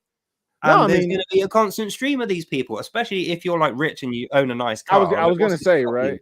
If you're full on wealthy, I mean, obviously that type of thing can be obtained clearly. But again, I just can't believe how that can't be seen through. But I guess when we talked about brainwashing things like that before. I guess when you're brainwashed, again, this is why I'm happy that I have interacted with literal truth, aka Christ. Because he is the truth, he is the way, and he is the life. So, well, there's nothing more difficult. I mean, you'll relate to this from recent events, but there's nothing more difficult than having a really good, solid friend and watching them get their head slowly turned away from truth towards something which you can look at and see physically is not a truth. Yeah, no, it's almost like it's like looking at two objects that are completely opposite to look at. Like one is a square and one is a triangle. And someone's looking at the triangle and you're like, how many points? Oh, it's got 4. And you're like, no, it's only got 3. And they're just adamant it's got 4. Absolutely adamant that there's 4 points on this triangle. And there's nothing you can do about it because they cannot discern what is true and what is not true. Yeah, no, I mean, again, this is why I think that, we always, all of us, me included, always need to be in constant prayer, because I'm with you on that one. I mean, it's really crazy. And this is why I try to spend so much time in the Bible, and even the Bible tells us to have wise counsel. So I try to lean on wise counsel and to make sure. I remember when I was doing some research on the conversation before I had with patristic pillars, right? And I was saying, I remember coming across Psalm 69:8, right? And I decided to go do a bunch of research. And the first thing I did is reached out to the unnamed 1-6-5, and I asked him, I said, hey man, am I reading this in? Or are you seeing the same thing? Like, talk to me, because I'm just human as anybody else. Do you think I'm like wanting this to be there, or do you think this is also a possibility? How you look at it? And they got back to me and said, no, I'm with you. This totally looks messianic. I don't even know why this would be debated. And so again, sometimes it's good to have people around you and wise counsel around you to make sure you're staying on track. And even when we have family and things like that, or people in our lives, that's what the good friends will do. See, the difference between a bad friend and a good friend is a good friend is going to try to help you. Whether you like the help or not is up to you, but they're going to try to help you. Same with good family, right? Good family. Me and my brother, man, we do this all the time. If I think he's being unfair in his analysis, I'll tell him. I'll be like, I don't really agree with you there. And then he'll stop and go, is that, maybe you're right. Maybe you're right. Maybe this isn't, okay, let me think about it, That's the hallmark of a good friend. Someone It who is. is a That's good what makes friend them good. will actually listen to you as well. They Mhm. might not like it, but they'll recognize that you were willing to sacrifice yourself in front of them because they might have told you to get stuffed, that you're an idiot and you're horrible and wrong, go away, and got rid of you. So you took a risk by telling them that thing that they didn't want to hear. The least they can do is give it the time of day, consider it, listen to it, and understand that you're saying it because it's true. Yes, because it's not enjoyable to tell people stuff they don't want to hear. Well, I can't remember the actual verse, but I know this is what it says. It says, if you find out someone has been led down a dark path with a lie, go to them individually. Mhm. If they won't accept it, go to them with 2 friends. So there's 3 of you. Then after that, you go to them with a whole group of people. Then you go to them to the whole church. And the final step is you go to them in public in front of everyone. And if they still won't accept it, Satan has got hold of them. That's what it describes. And I feel like by the time you've got to saying something in front of everyone in public, they're not going to listen by that point, because you shouldn't have to bring someone in front of a whole big audience just to get them to answer some question truthfully. In fact, that's another thing people don't recognize is you can say what you want about Christians and about the Bible and about God and about Christianity. But what you cannot say is that we do not answer questions fairly and factually. Whereas I find a lot of these false doctrines, they will neatly skip over the question. They won't want to answer that question, or they'll answer a question with a load of other questions, and they'll slightly move the conversation away from the original question so they don't have to touch on that subject again. So you won't get an answer for it. And I feel like that's the one thing you can recognize truth by. Truth is not afraid of inquiry. No, exactly. I mean, I remember having a conversation, and I've told people 1,000 times I don't debate canon, right? I've literally said, like, and I'll go over that, if we come across it again later today, I'll explain that, right? But I remember somebody, this is a so-called Christian, okay? And I said, can God deliver us his word on earth? And I never forget the response. It was like, what do you mean by deliver? And I said, hold up, you're Christian, right? I mean, that's one more time, you're Christian. It was like, yeah, but I don't know what you mean by deliver. I said, well, even if we don't agree with in your hands. Yeah. I was like, I don't even know. Have you got it now? Did you somehow receive it? Yeah, I even said, I don't even care if we don't agree on what the Bible is or the canon is. Does God have the ability to deliver his word on earth? And they said, that's a complex question. And I said, I no longer believe you are Christian. I could even get a JW to say that. So I was like, okay. Well, it's funny you should say that, because a lot of people who claim to be Christians but actually aren't, i.e. like there's crypto Muslims out there, lots of them on YouTube, and they're doing this as part of their dawah, part of their stealth jihad. They will come to you claiming that they are Buddhist, atheist, Catholic, or any other type of Christian. And they are doing that because they know if they say, hi, I'm a Muslim, I'm going to try and trick you out of God, your defense will be up. Whereas if they say, I'm a Christian too, then your defenses are down. They're more likely to be able to convince you. Those are the people who don't actually agree with anything. So if you say to them, has God got the ability to deliver his word to us? They will say no, because Allah does not have that ability. And they think Allah is God. And for me, that was the craziest thing. Because I asked somebody, because that was a sectarian individual, but I asked somebody else in the same kind of sectarian, group, and they just laughed at the fact that I told them, because they were like, of course he can. Why are you asking me this question? I said, well, I was told that was a complex question. They just laughed. They were just like, what? You would say what? I was like, I think when someone says that's a complex question, what they really mean as, for me to answer that correctly is complex for me, because I'm not allowed to say no. That's what they really mean. And it's like, if it was a complex question, you could still give it a yes or a no answer. Like, I can ask you a yes or no answer that's complex, but still a yes or no answer. But if I don't want to say yes and I don't want to say no, it becomes very complex for me. You can expound too. You can always say, I'll answer that question, but I need to expound. Yes, but, and then lay out what. But I had never heard that before in my life. And again, it's a thing I'm learning. Like, being out here in the YouTube streets, there are some things I've come across that still shock me. Like, each time I come across some of these beliefs and doctrines, it's a lot to take in. One day I was sitting down, and I understand I got a little human brain, and I was like, what all are you seeing, God? I said, because there must be some stuff you're seeing that is mind-blowing, because I'm seeing this and I'm just me. So what on earth are people doing out here? I mean, because to the comment by Give the Gospel, are people worshiping you in spirit and truth, or are they just They're just doing their own thing, or like what's going on out here? And again, it's been a big learning experience for me. You know, it really has, because I thought a lot of things about the truth of the gospel I thought were simple. I thought prophecy was hard, because normally for me, like, you don't really see prophecy till it's fulfilled, right? Like that's a me thing. No, I don't even play in that land. But I thought the truth of the gospel was one of the simplest things that there was. But I've come to find out it's, for some people, it's actually not. And that has been a thing I've tried to take in, because it has been surprising. Well, prophecy is mind-blowing for me. The fact that we have an opportunity to actually change something. Now, this doesn't work for many other religions, most notably Islam, because Islam have predestination. They think God has decided everything from the start, and it's like pachinko. He's dropped the balls in the top, and we're just waiting for them to get sorted and hit the bottom, and for you to lose your money. That's how that game works. But with Christianity, because of free will, God knows what the plan is. He knows what's going to happen, but it hasn't happened yet.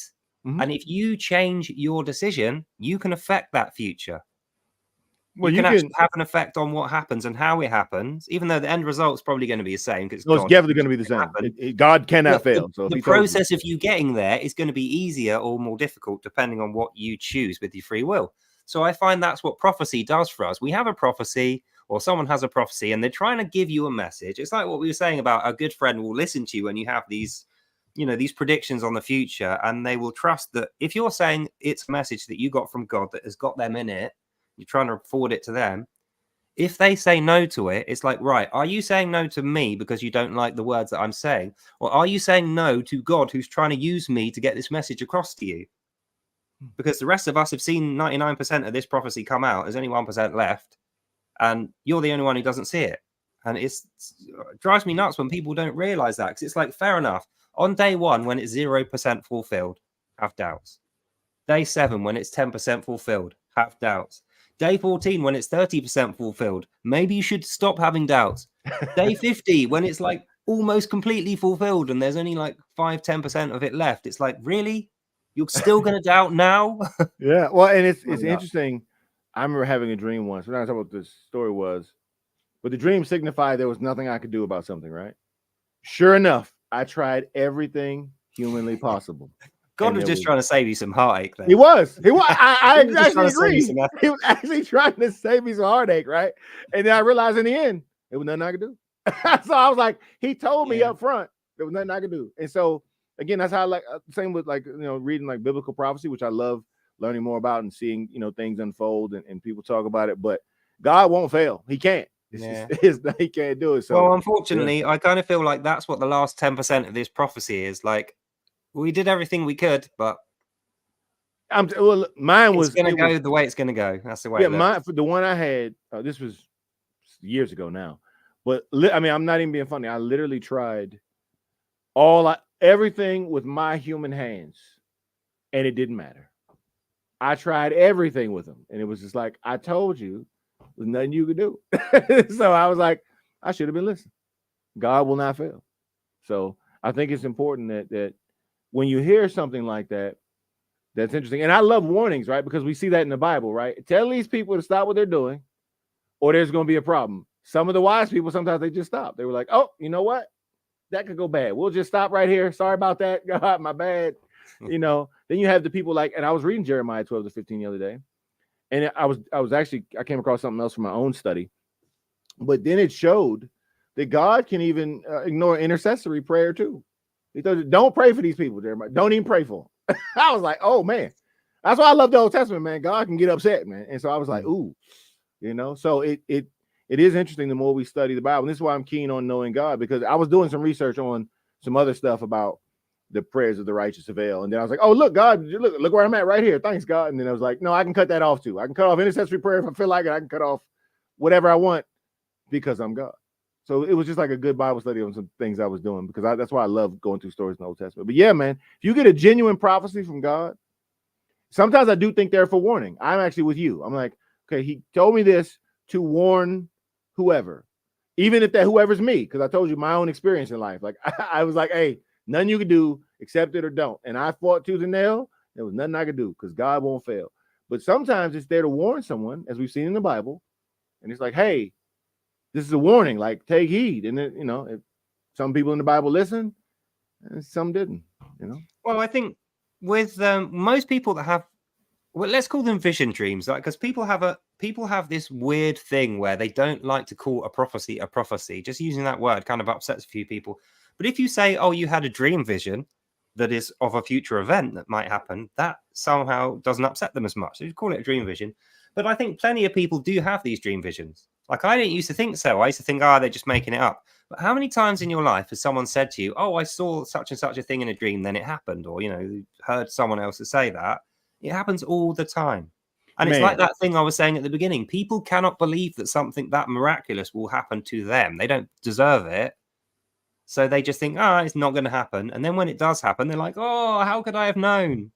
Yeah, I see Marathon had a question. He showed you it, Yeah.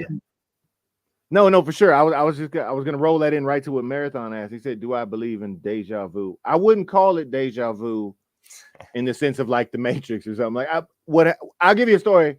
It's not mine to share, so I won't say who told me this story because it's not my story to share. But someone told me they had a dream, okay, and it was weird, but they didn't get it. They didn't recognize what occurred in the dream and why they were shown it for a decade. But a decade later, they remembered the dream. They got it. They were like, "That's why I had the dream." True story. Now, I know that might sound crazy. Somebody's listening like, "That's crazy." Like I said, it's not my story. I was told the story, but I'm very familiar with the individual. So, well, I'll be much more willing to believe that now, because the older I get, the more things that happen to me in my life, and it's not even big things. It's like little things. Sometimes a really small thing will happen, and I'll think, I had a dream with that exact thing in it, with those exact people in that exact place, but it was such an odd, irrelevant seeming moment that I just forgot the rest of the dream. I just don't pay attention to it. Yeah. Like, one of the things that I had a dream about was part of a conversation that happened earlier today, and I had this dream years ago, and I thought, why would I have had a dream about it then? Like, there's no way I would have understood it back then, because I didn't even live here. But it's like, that dream that I had was in this room, and the table was here, the computer was over there. It was all set up the same and I was having the conversation that I was having now. And what I realized is the reason that was planted in my head all those years ago as a dream is so that when it happens now, it's a reassurance for me to say, this is the right thing that you should be doing. Yeah. Because otherwise you might think, I'm doubtful, I can't really commit to the current task. And it's like, no, that's why I had you have a dream about it.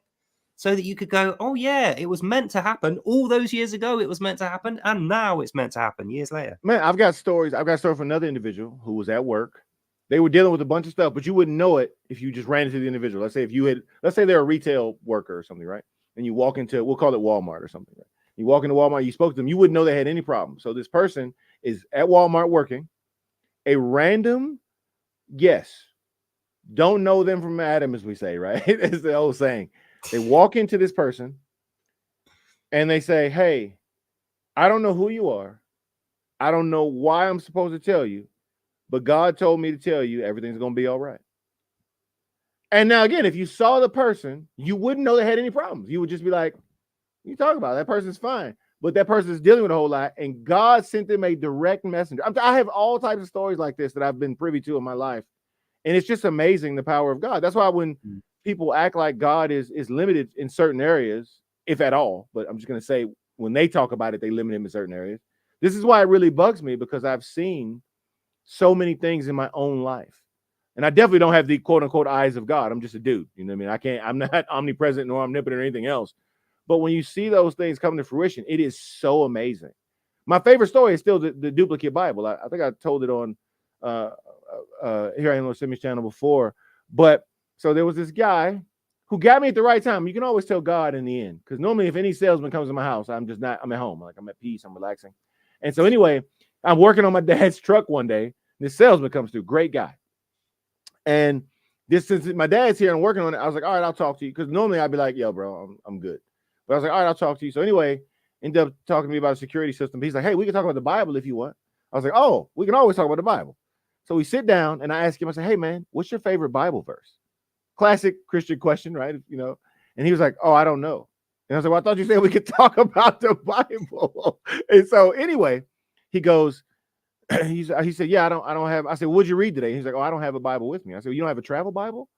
So anyway, we have some discussion. I'm gonna shortcut the story for time. We have a discussion, and I was like, "Hey, you want a Bible? I'll give you a Bible. Just tell me which one you want." Like, I like KJV, but what do you want? He was like, "Oh, I don't like KJV, the language." I was like, "No, that's what I like. What do you like?"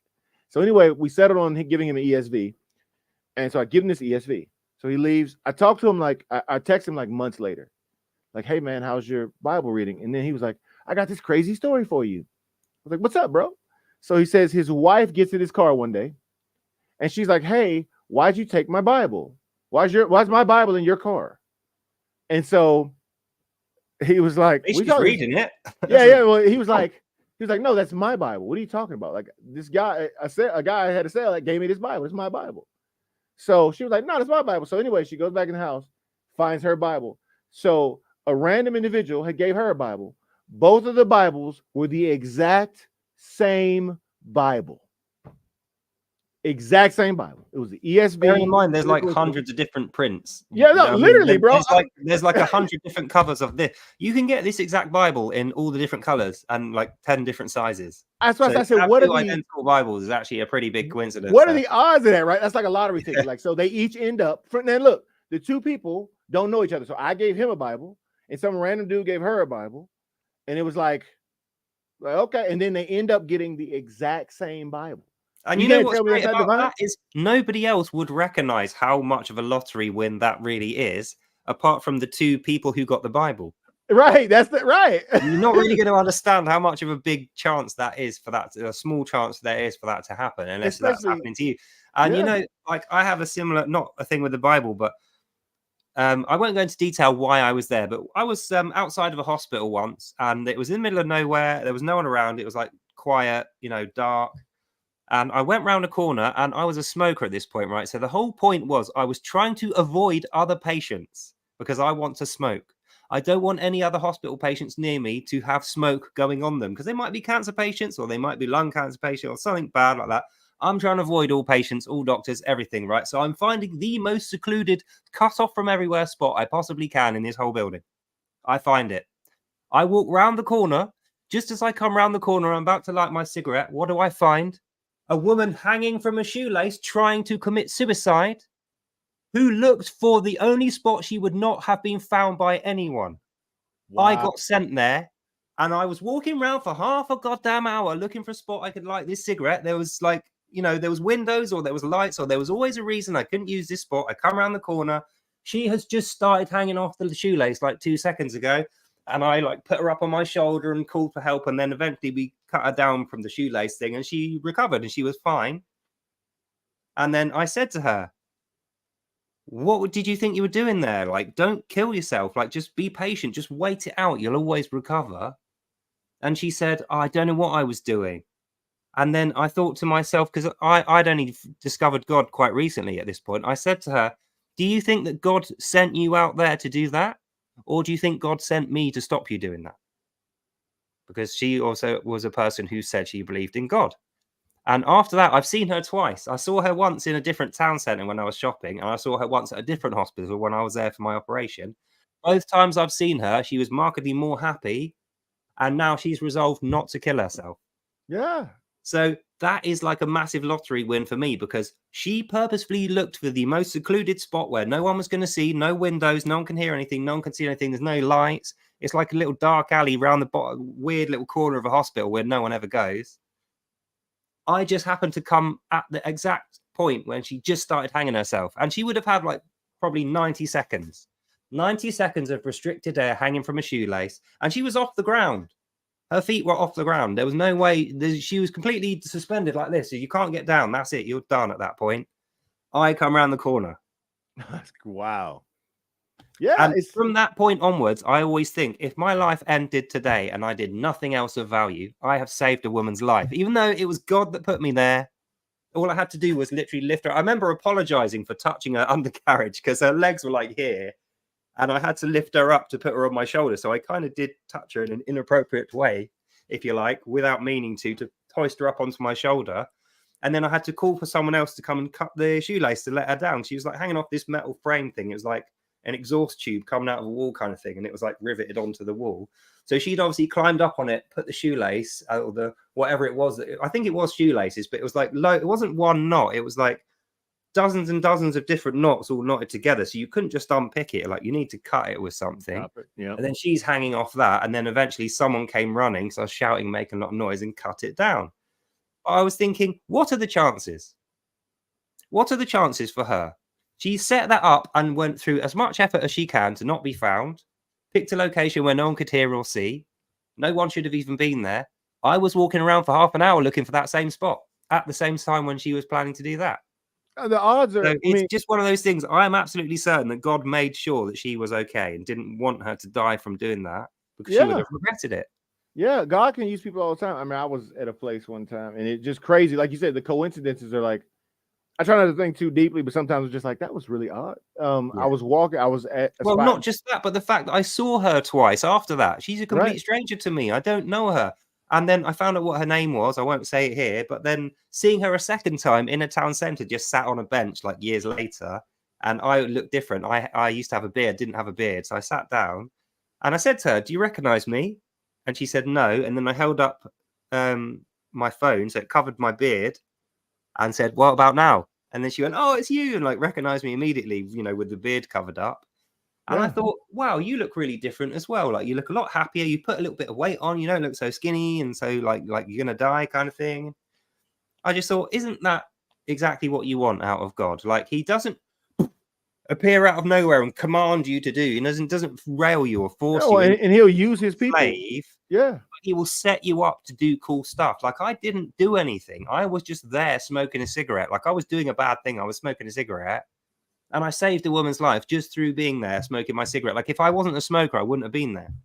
Yeah, I mean, it's crazy. Like I said, this rewarding me for being a sinner almost. Like, for smoking, I managed to save someone's life. Well, I tell people God can use anyone. When I was in Thailand, I stopped a woman from walking into traffic that was like coming like heavily, because the roads are different than like the US, for example. And so they drive on the other side. Yeah, drive on the other side, right? Yeah, it's like the UK, right? Yeah. So I was walking and this lady starts going out and I'm looking at like the car. So I start like being loud. Then I start like really yelling, really projecting.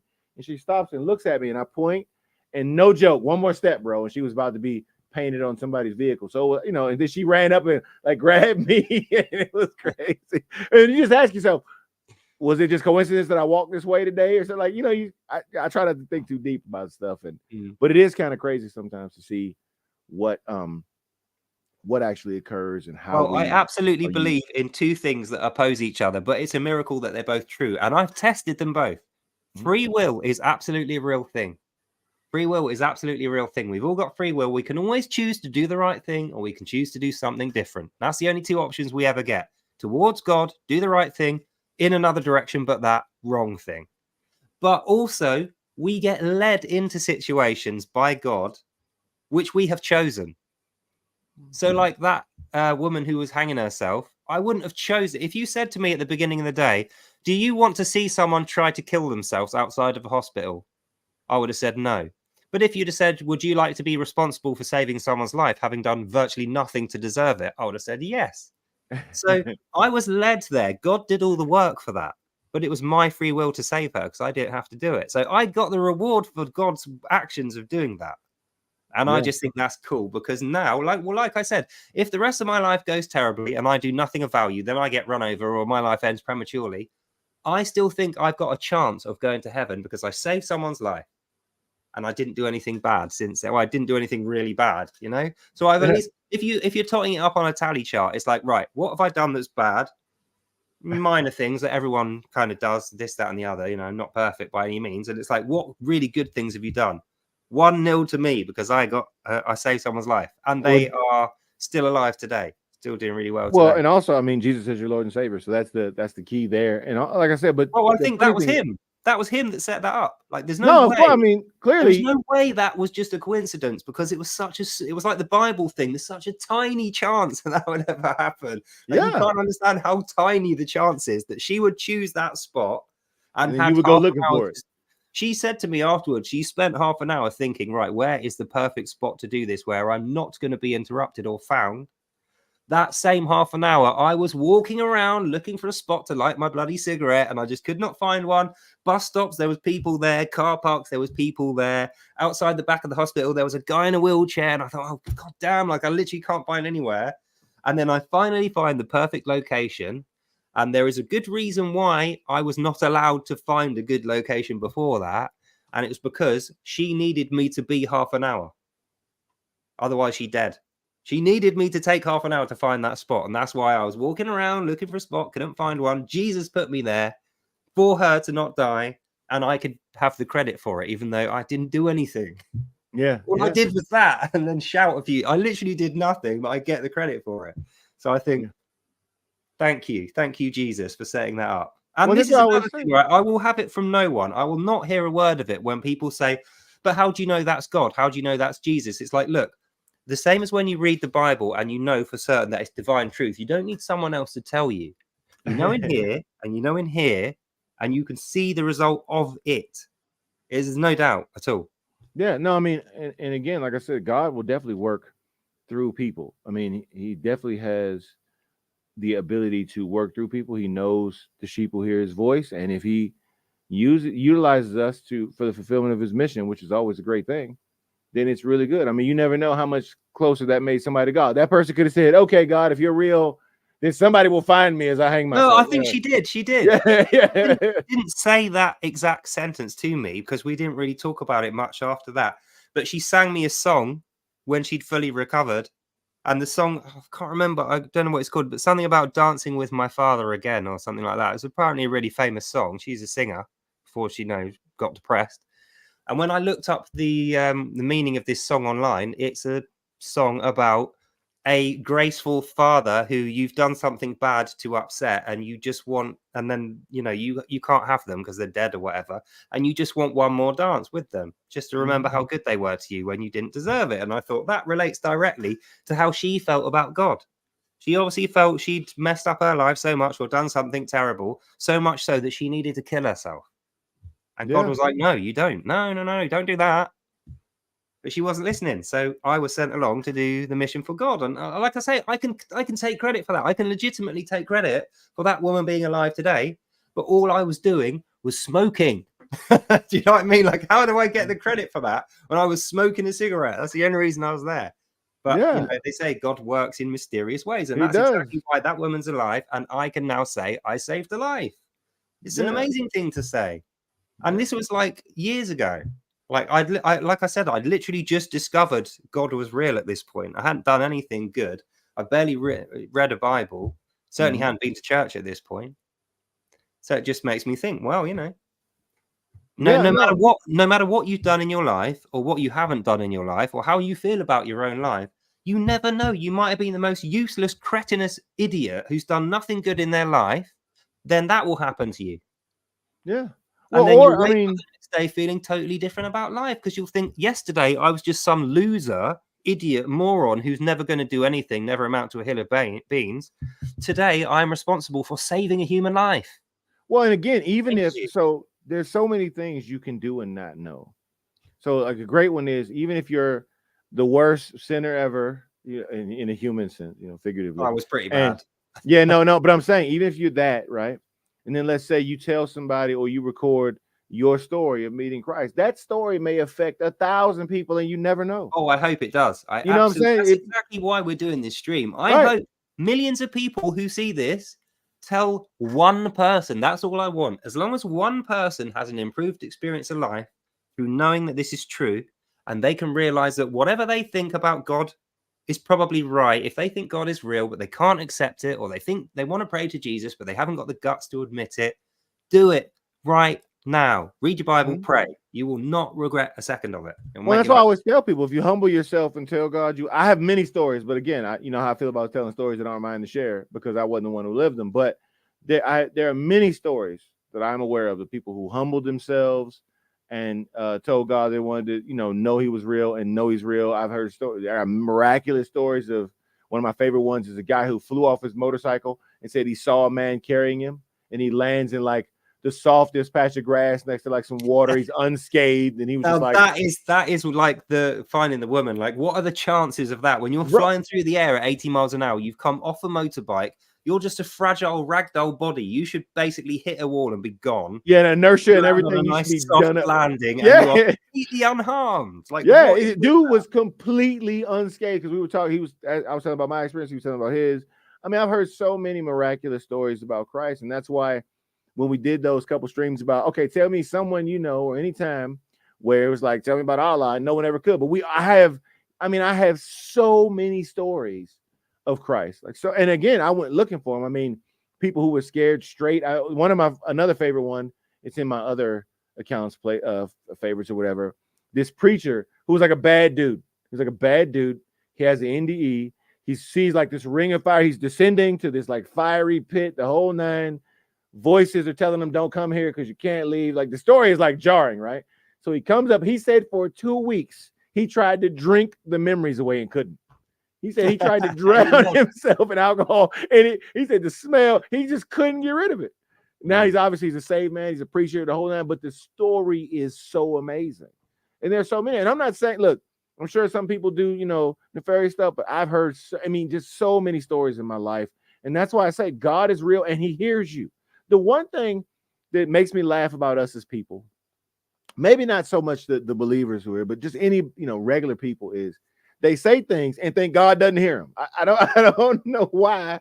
Well, they say stuff and they're just like, oh yeah, God, yeah, whatever. There's no God up there. And I'm like, nah, bro. Don't test him. Yeah. Here's another funny one. So I got a friend of mine. I don't think he'll mind telling the story. So he used to always ask me, and this is before I had told my story publicly, so I had never told him my story.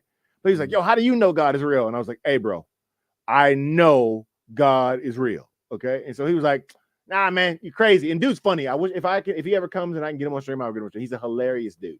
Okay. And so he's like, nah, man, I don't believe that. So anyway, I kept telling him all the time, like, no, man, listen, God is actually real, man. Like, don't mock God, don't play with God. Like, it's not good, man. So one day he's driving. And if he ever sees this, he'll know what I'm talking about. He's driving, right? Car goes off the road through a fence. My man thinks he's going to die. It's crazy stuff, right? He thinks he's about to pass on, right? Comes back visibly scared straight, right?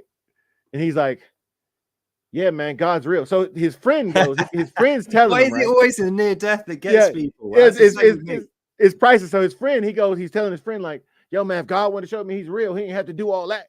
And then he goes, well, I bet he tried to be nice about it and you didn't listen. Yeah, exactly. It's like, no, he really did have to do that because he probably tried something lesser and you just ignored it. Well, I thought I was the lesser. I thought I was the lesser because I kept telling him, like, hey, man, no, God's real. I'm telling you, he's real, bro. And then he was like, nah, man, you're crazy. And then next thing he has his accident, everything's going crazy. And he's totally unscathed, but he thought for sure he was about to die, right? And then he was like, okay, he got my attention. I told him, I told you, don't play. I told you.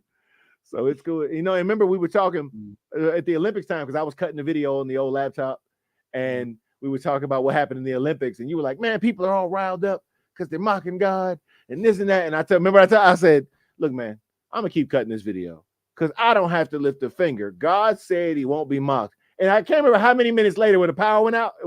Yeah. And I was like, and I remember I said, see, I told you, I didn't lift the finger. I remember saying, why are people getting so upset about this? It's like, okay, a bunch of ignorant nobodies are mocking God to try and sell this rubbish Olympics that nobody wants to watch anyway. It's like clearly a marketing exercise. Like, why is everyone up in arms about it?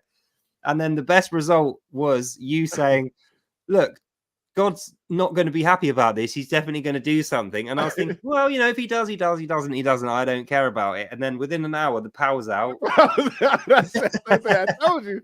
I'm going to keep making like the whole of Paris has no power. And I was thinking, yeah, God will not be mocked. I tell you. So it's always funny to see those things happen in real people's lives. And I love it because it's all for the glory of Christ. When it comes to mockery, I'm not really that fussy about it. I don't usually find it offensive. And like, I didn't really find it personally offensive that they did that.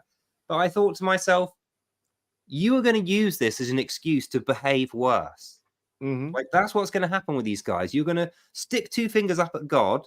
And then because you get away with it, you're going to think, well, I can do, worse things now because obviously God saw me do that and didn't do anything. And it's like, no, he gave you a little warning shot. didn't punish you, you didn't have to suffer anything, but you were in darkness, put you in darkness, he physically put you in darkness, took away the light. Right, It's right. like, wow, you can't get a bigger, more obvious signal than that. And it's all to the edification of him. Now you'll know. See, playing. And then I've had this saying for a long time, and it's something I say in my life all the time. My family's heard it 1,000 times. I say, look, I don't play with God because my arms are too short to box with God. So I don't need no more correction. Well, God's pretty good at, from what I've read, God's fairly good at hand-to-hand combat. Like, he must do UFC training or something. I heard he had a wrestling match at one stage, and the guy wrestled him for a whole 24 hours, and he had to let the guy win at the end because the guy was like all broken up. After he wounded him, and then let him win. Just let him know. So yeah, I can't remember what the guy's name was, but the guy literally got his hip broken, Jacob. And he was like, oh, like, you know, could barely move, but still wanted to continue. And God was like, hey, fine, okay, you win. He don't bless me. Yeah, oh yeah, Jacob. That's one of my favorite stories. I love that. That's the guy. That's the guy. Yeah. So I love that story, and it's like for anyone who thinks, God can't come down as a man, it's like, well, he did there. Yeah, he fought the guy. He actually wrestled physically with the guy, beat quite him. Literally. Yeah, and then let him win at the end. He beat him and then let him win. Like, hey, you can't get more gracious than that, can you? Right. And then blessed him too. So he's like, hey, you gonna bless me. But he blessed him because he wouldn't give up. And I thought he's earned that guy earned God's respect by being determined. Yeah. And the thing that he was determined to get was truth. So doesn't that just give you the biggest message of what the character of God is? This guy was so determined to find truth. He fought God. He literally wrestled God for an entire day, ended up with a broken hip, still kept going. And God was like, okay, you win. And then gave him the truth and blessed him. So it's like, and don't forget, that's pre-hip replacement. So, it's not like he can just go get his hip fixed. You know what I'm saying? So, yeah, man. I tell you the Bible stories and everything. I love it, man. I love it. It's been. In fact, you know what? It says it didn't break his hip. It displaced it. That was the thing. Yeah. So he could have had it put back in. Yeah. Put it out. Yeah. Put out of permanently hurt him. And I've got to say, before I came to God, before I found God was real, I found out that Satan was real. So I challenged Satan. I said, Satan, I want to be the guy to take you down. I was very rude and sweary when I said this, but I was very rude about Satan. And I said, I'm not scared of you. You're a bitch. You're a pig. I'll take you out. I'll be the guy that kills you. You're nothing to me. And as I was walking away from saying that, I was filled with dread. I don't know. I've never felt anything like it. I was absolutely filled with dread as I walked away from doing that. I'd lost my temper at something. Something I saw really incensed me. It was like something bad that had happened, or it was a church. Someone burnt down a church when I was an atheist and I shouldn't have cared. But I saw the burnt down church and it just really made me angry to see it. So I went in. You know, it had all scaffolding and barbed wire around it. You're not supposed to go in it because it's an unsafe building. So I had to climb over the the scaffolding wall thing and the barbed wire and drop in the top. There's like a hole in the top, so I dropped in. I got a little candle and I'm looking in the inside of this burnt down church and I'm finding all this weird stuff in there. And when I came out again, get back over the barbed wire fence and I'm walking home, I was filled with rage like I've never felt before. Like, I can't explain to you how angry that made me, even though I was an atheist. And it was because while I was walking through this burnt down church in the dark, it became clear to me on the inside, whoever has burnt this church down didn't give a damn about the thousands of people who go there every Sunday, and they rely on that place. They rely on that place so they can have a relationship with who they think is the creator, the divine creator of the world. They think that's God. They think they're talking to God when they go to church. They are going there to have their sins forgiven, to hang out with other Christians and make everyone's life better. And then by doing that, make their own life better. It's a wholly positive thing that they are doing. And even though I was an atheist and I didn't do it and I hadn't considered doing it and I wasn't going to start doing it at this point, it enraged me that someone could just go, well, I'm going to burn that place down because I want to piss off God. And it's like, what about those people? Where are they supposed to go now? It was a beautiful church. It was the only one for like miles. And really it made me angry. And as I was walking back, I remember it was like in the early 2000s, I made a Facebook video, which immediately got taken down, by the way. But I did a rant and it was like really popular. It got really popular before it got deleted. And my rant was, right, Satan must be real. Even though God's not real, Satan must be real because there's no way a normal human being would do something like that. And because I was so angry, it led me to having this rant towards Satan going, oh, I'll fuck you up, Satan. Or like, I can't remember what I said, some stupid thing. And I had this big rant towards how I was going to beat up Satan. I was going to end Satan. I was going to show everyone that Satan was weak. Satan was this, Satan was that. And then I had this feeling of dread over my whole body, and I physically went cold. Like, you know, you get pimples, skin pimples when you get cold. Yeah, the chills, yeah. And I was just, and I just thought, maybe I shouldn't have done that. Like, that was not a very clever thing to do. And I thought, if Satan's real, but God's not real, and I've just upset Satan, and I've challenged him, and he's everything that I think he's going to be, that was really dumb. And you can't take that back. That's done now. And I got really sick. Really, really sick. I got so, and bearing in mind at the point that this is happening, I'm a super healthy vegan. Yes, I'm a smoker, and I'm doing drinking and doing drugs and stuff, but it's not affecting my health that badly and not adversely affecting my health. But I've got a really good diet. I'm doing lots of exercise. I've got a full social life. You know, I've got money in my pocket. I've got a good job. Since that day happened, I went to the burnt down church and I issued my challenge to Satan, even though I didn't think God was real. I knew Satan was real. My physical health plummeted severely to the stage where I was about to physically die. Like, I ended up in hospital. They didn't know what to do for me. I was going to die. They didn't know what was wrong with me. I couldn't eat food. I couldn't use the toilet. I had all tubes and poles and, you know, drips and stuff in me. I was in bed for 2 solid weeks, couldn't get out. And someone came to see me while I was in hospital, who I didn't really know that well. I'd only met once, a social worker. And I remember saying to her, "What are you doing here? Why have you come to see me?" And she said, "God has sent me to see you." She was also a churchgoer, and she went to not the church that got burnt down, but another one who they'd heard about this church. And she didn't know I'd gone there. She didn't know about the whole me challenging Satan thing. But she said, "God has sent me here to bless you with his grace." And she did a little blessing over me and said, "God doesn't want you to die. God wants you to try and live." Because I was saying, "Oh, I'm just going to say DNR, and I can't be asked to be in any more pain. You know, I've been in hospital for 2 weeks, getting worse. It's painful when I can't eat or sleep, and it's horrible. Really hate it." And she said, "As long as you're willing to fight, God will save you." And guess what? I recovered. But that's incidentally, like those of you who know me, I have a physical disability now. Satan took his pound of flesh off me that day. So that's why I've got the physical disability now. But that should have killed me. I should have been dead from that. I asked Satan to, I challenged him. I said, "Come and take me on. I'll kill you. I'll fight you. I'll do all this to you." You know, I'm a big, tough, egotistical, arrogant human being, and he doesn't have God. I just believe Satan. Me as a little human, I'll kill you, Satan. Didn't quite work out like that. But I fully believe without God, I would have been dead. So we know Satan's real. I do anyway. I know God's real because he made sure I wasn't dead. And then I had a near-death experience later after that. Then I had the meeting with Jesus.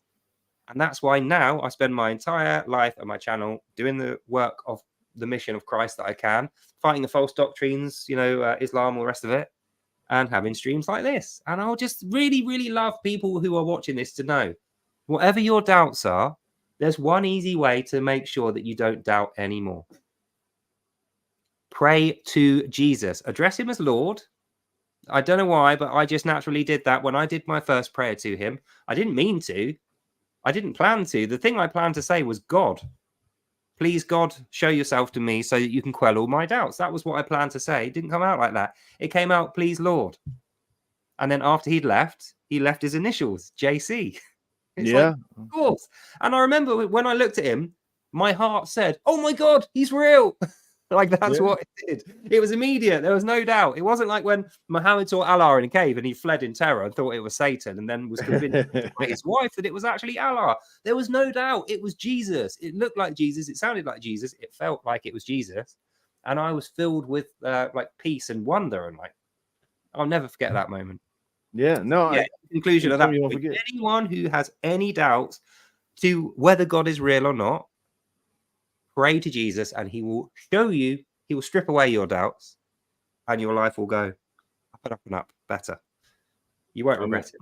Yeah, no, for sure. I mean, always humble yourself, pray, and ask God to, you know, help you, show you. I always tell people, you know, because we get really wrapped up in our lives sometimes. And maybe it's because... Can you hold the fort? Speaking of which, I might as well show you now. When I did the thing about the Satan bit, challenging Satan, ending up in hospital, the physical disability I have is I have to wear one of these. I had my bowel removed. Unfortunately, I need to go and empty the bugger.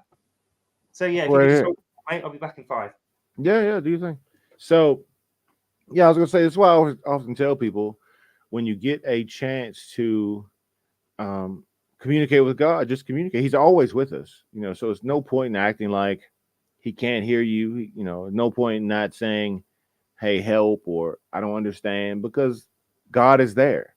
And he wants us to depend on him. He wants us to lean on him. So just make sure that you know that that's what he's there and doing, and then reach out to him because he can hear you. It's kind of being where I am today. I remember a time where I thought you could be like, God can't see, or God doesn't hear me. Nah, he always hears you. Always, unquestionably, he hears you.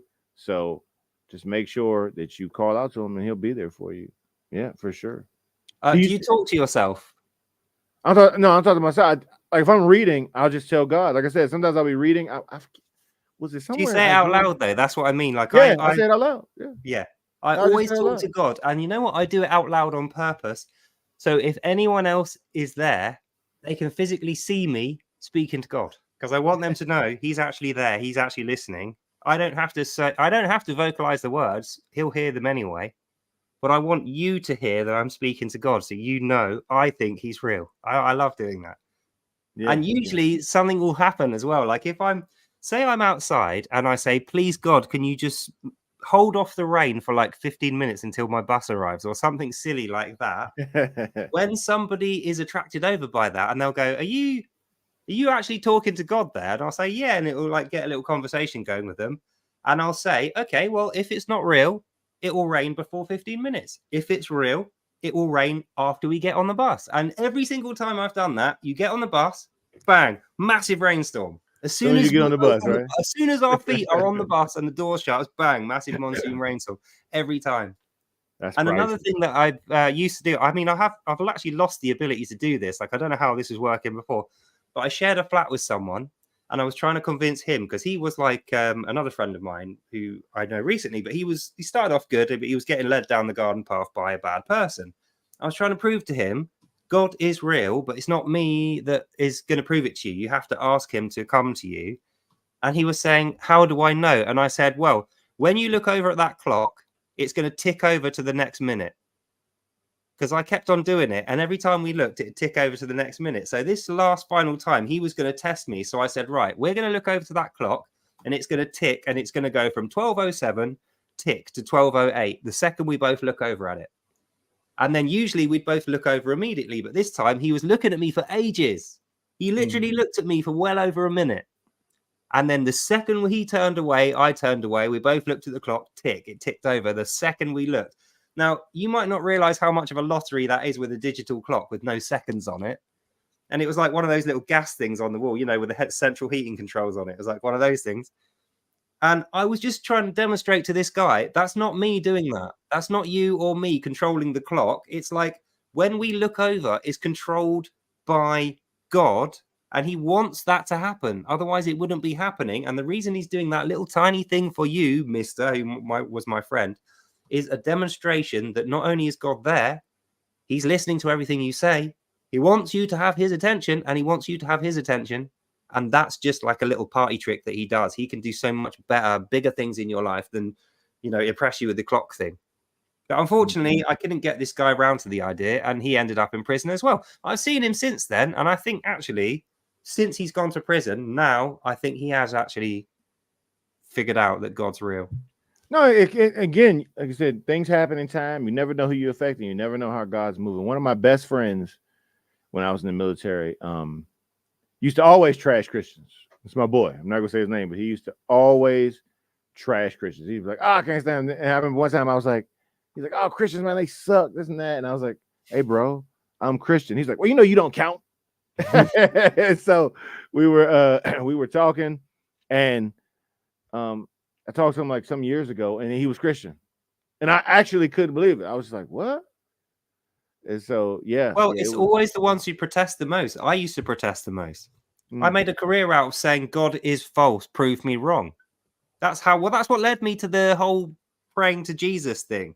Because remember, I didn't think it was going to work. I was there to demonstrate, if you fast for a day and then you do this prayer thing, this summoning prayer, it doesn't work. God is nowhere. He will not come to you.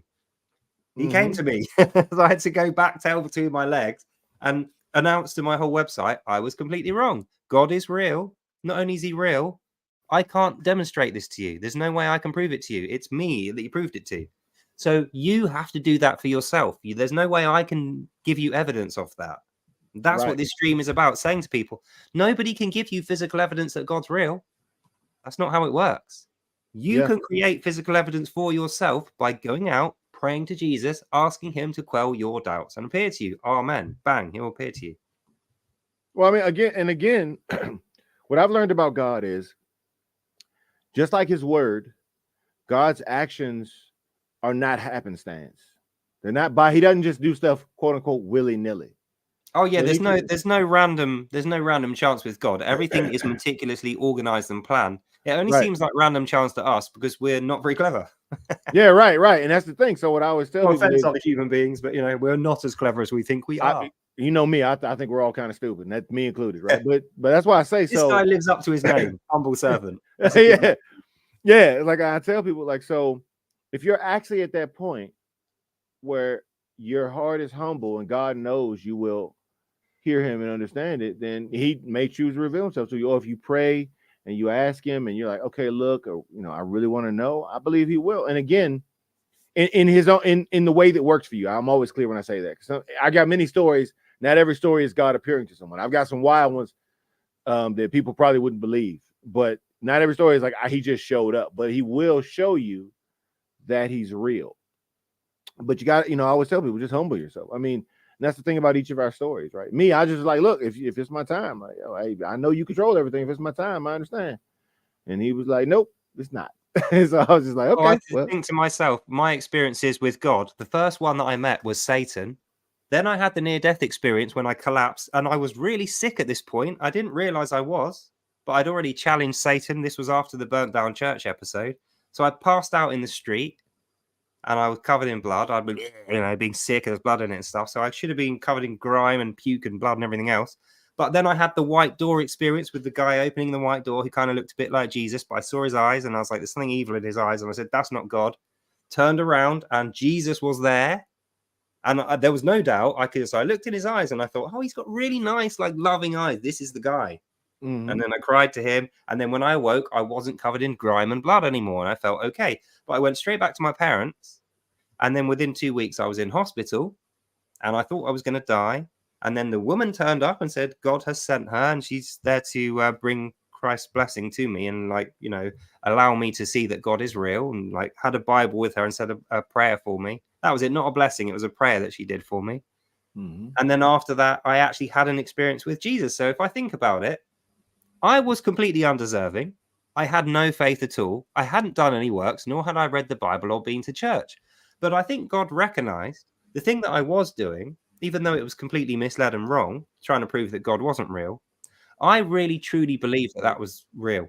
I really did believe that it was the case that he wasn't real, and it was all indoctrination and trickeries, and, it was bad. And even though I was doing that, God recognized this is a guy with pure intentions. He has devoted his life to trying to give people truth, paying for it all himself, sacrificing his own time and energy to do that for the sake of other people. Even though the truth that he's giving people is completely wrong, he is a good guy. And he's such a good guy. He's challenged Satan directly without having a Bible, without even knowing that God is real. This guy wants to take on Satan on his own. So right. God obviously thought, this is a guy with pure intentions. So he came to me and he saved me. Then I met with him. And now I'm here doing this. And I just think this should be the biggest signal to anyone who is watching this, no matter what you're doing in life, whatever you've done in your life. It doesn't matter. What matters is what you do now and what you do next.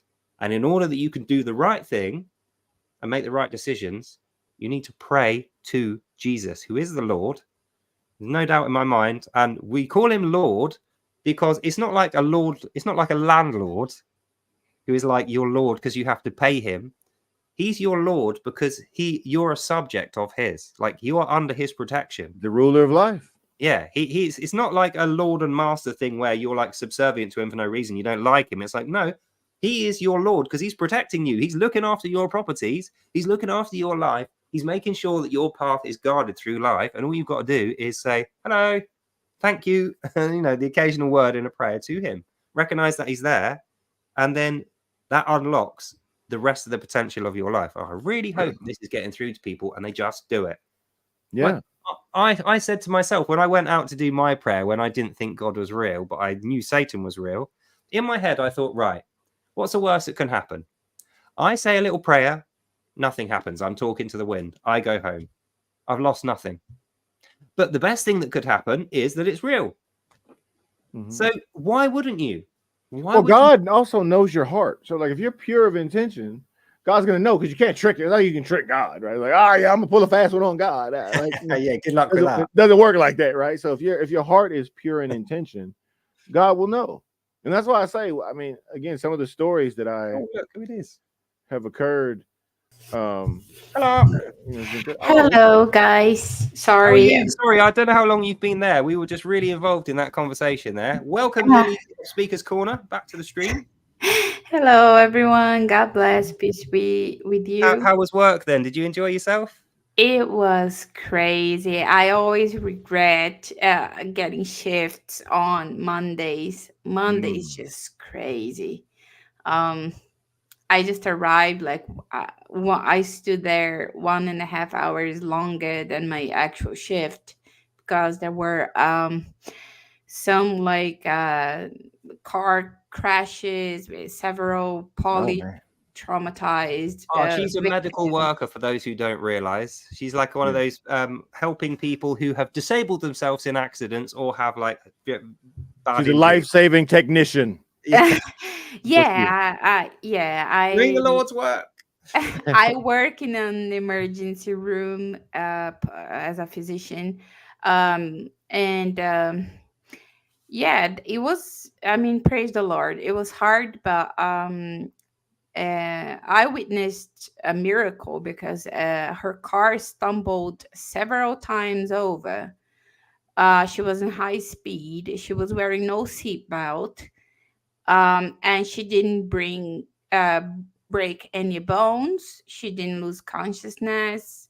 Everything was fine in the type end. of trauma at all. That is unbelievable. Yeah, just bearing in mind you're in a metal box that weighs like 2.5 tons, and you're just a little fleshy body, like a little fragile ragdoll made out of skin and bones, tumbling around at high speed. You'd think you're going to get some injury from that. No, I hope you asked her the classic line, because I would have asked her right there, do you know Jesus?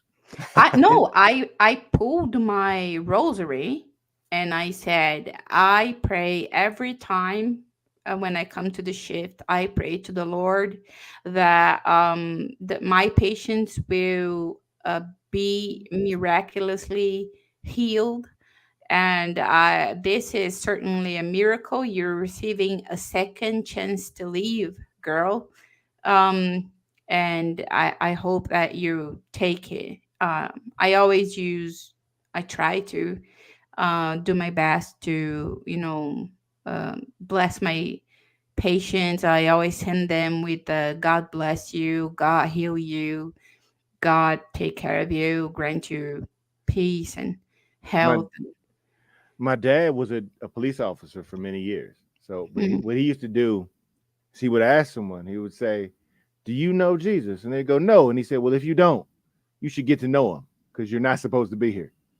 Based on all earthly physics and everything else, you should not be here. So if you don't know him, get to know him. That's what he used to say. Shout out to my dad. If you don't know Jesus, get to know the man.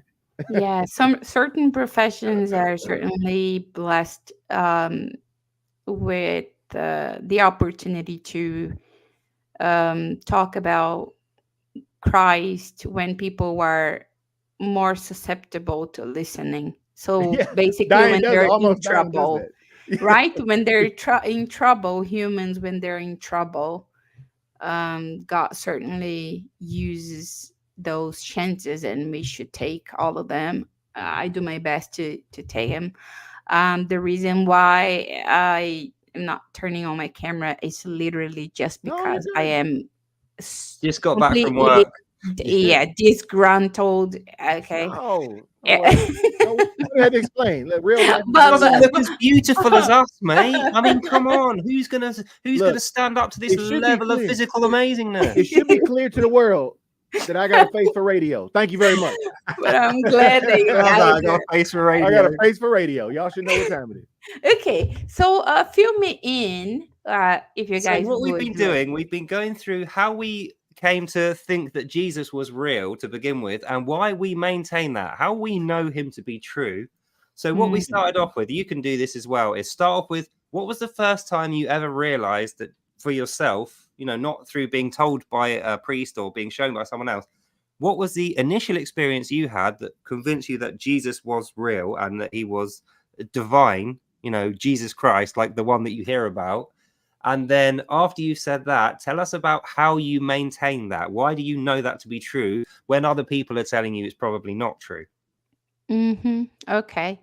Well, all right. So my parents didn't raise me religious. Um, and I had a very, very harsh childhood for various reasons. That I grew up in Brazil in the hood slums, full of everything that's bad and dangerous, and In the favelas, or yeah, oh yeah, okay, okay. yeah. Um, and my parents were constantly fighting, disappearing for months on end. I wouldn't know where they were. I had a very like traumatizing childhood. At the same time, it was very good because I was free to do whatever because I had no parental supervision or Mhm. care. I was very neglected as a child. So I always lived inside my head and with my thoughts, and just hoping that when I was bigger and older I'd be able to help my parents, help with whatever I didn't understand what their problems were, um and try to help others, because I'd see people being shot and doing drugs and, prostitution, and the police wouldn't do anything. Um, People involved in many bad things. I wouldn't understand, but I wanted to be able to help when I grew older. Um, then, when I was 9 years old, my mom took me to a Baptist church in Brazil. And we heard a sermon on the gospel, and both me and my mom prayed. And we went home saying, I prayed, I gave my life to Jesus, I believe in Jesus. And we did it both in the same day, listening to the same service. Um, After that, I started noticing that I didn't feel like I was alone in my head anymore, which was a very strange thing. It was like I had gained some sort of intuition or insight that would talk to me. And it wasn't the same as before. Something had changed, and I would read the Bible. I always liked studying, and I would read the stories, and I would feel like, you know, there was something there that was different from regular books I'd read, because I'd spend a lot of times in libraries as well. Mm. I was always a sort of a nerd. We went through this earlier, how some people think, oh yeah, how do you know the Bible's real? Do you need someone else to verify that it's real? And we both agreed, when you read the Bible, it's almost like you are hearing God speak to you. Like, there's no way some human came up with this without having divine inspiration. Like, when you read it, there's no Yes. way a man came up with this on his own. It's just I impossible. agree. I agree. I felt like it was a different book. And I felt like there was always something that I could learn that was uh, deep, that was important. Mm. To me, in particular, the story of Job was something like I remember clearly. Wow, Just how bad was your childhood? You were relating it to Job. It's like this guy Yeah. gets punished. Yeah, Bad. I the was anti-prosperity gospel book, Job. I it's Oh, I just feel so sorry for you so now, Lily. it was just so I related to him, but in a way that I was, like, okay, so I understand that there's suffering in the world, but that it's something like, when you're a child and you listen to adult and you just go, oh, I don't, it's adult people talk. I would read it and go like, maybe between me and God, and I'll always be like sort of like a child, and and maybe I won't understand everything that God does. Like I could see that Job would maintain that he was innocent. His conscience didn't accuse him, but at the same time he was suffering, and he was trying to make sense of it. And so that's when I felt like a sort of a special connection to the Bible. Um, Isn't that and weird though? How a lot of people read Job and they think, well, that just disproves God. Like, if God's nice, why would he do that? And it's like the fact that book's in there is the reason why you are so strong in your faith with the Bible, because you relate to that part of it. So yes, maybe God was well aware. Some people yes, are going to have a rough upbringing and a rough life, but when they read about Job, it's going to make them feel an affinity. It's not going to put them yeah, off. It's going to make them more sure this is not just me that's going through this. This is yes. part of being a human being. And the verse that stood out to me the most was when his wife told him, like, why don't you just I love that. curse God and die and Oh, you accept? foolish woman. Yeah, and then he says something that is just always moves me, and it's always good to keep in mind. He Mhm. said, the Lord gave and the Lord took away. Blessed be God. Um, and that's something uh, powerful and beautiful.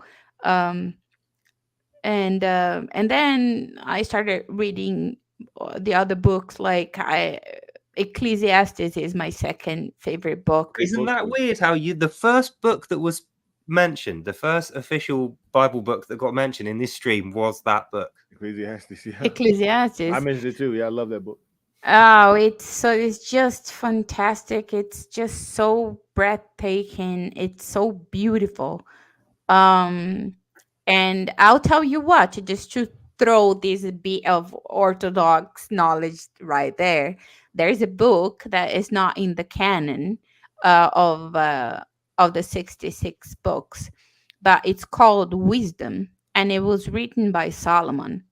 And there's a chapter in it that is equivalent to me as Isaiah 53 when it comes to talking about Jesus. So for those who want to check it out, the book is called Wisdom. It's chapter 2, verses from 12 to 20.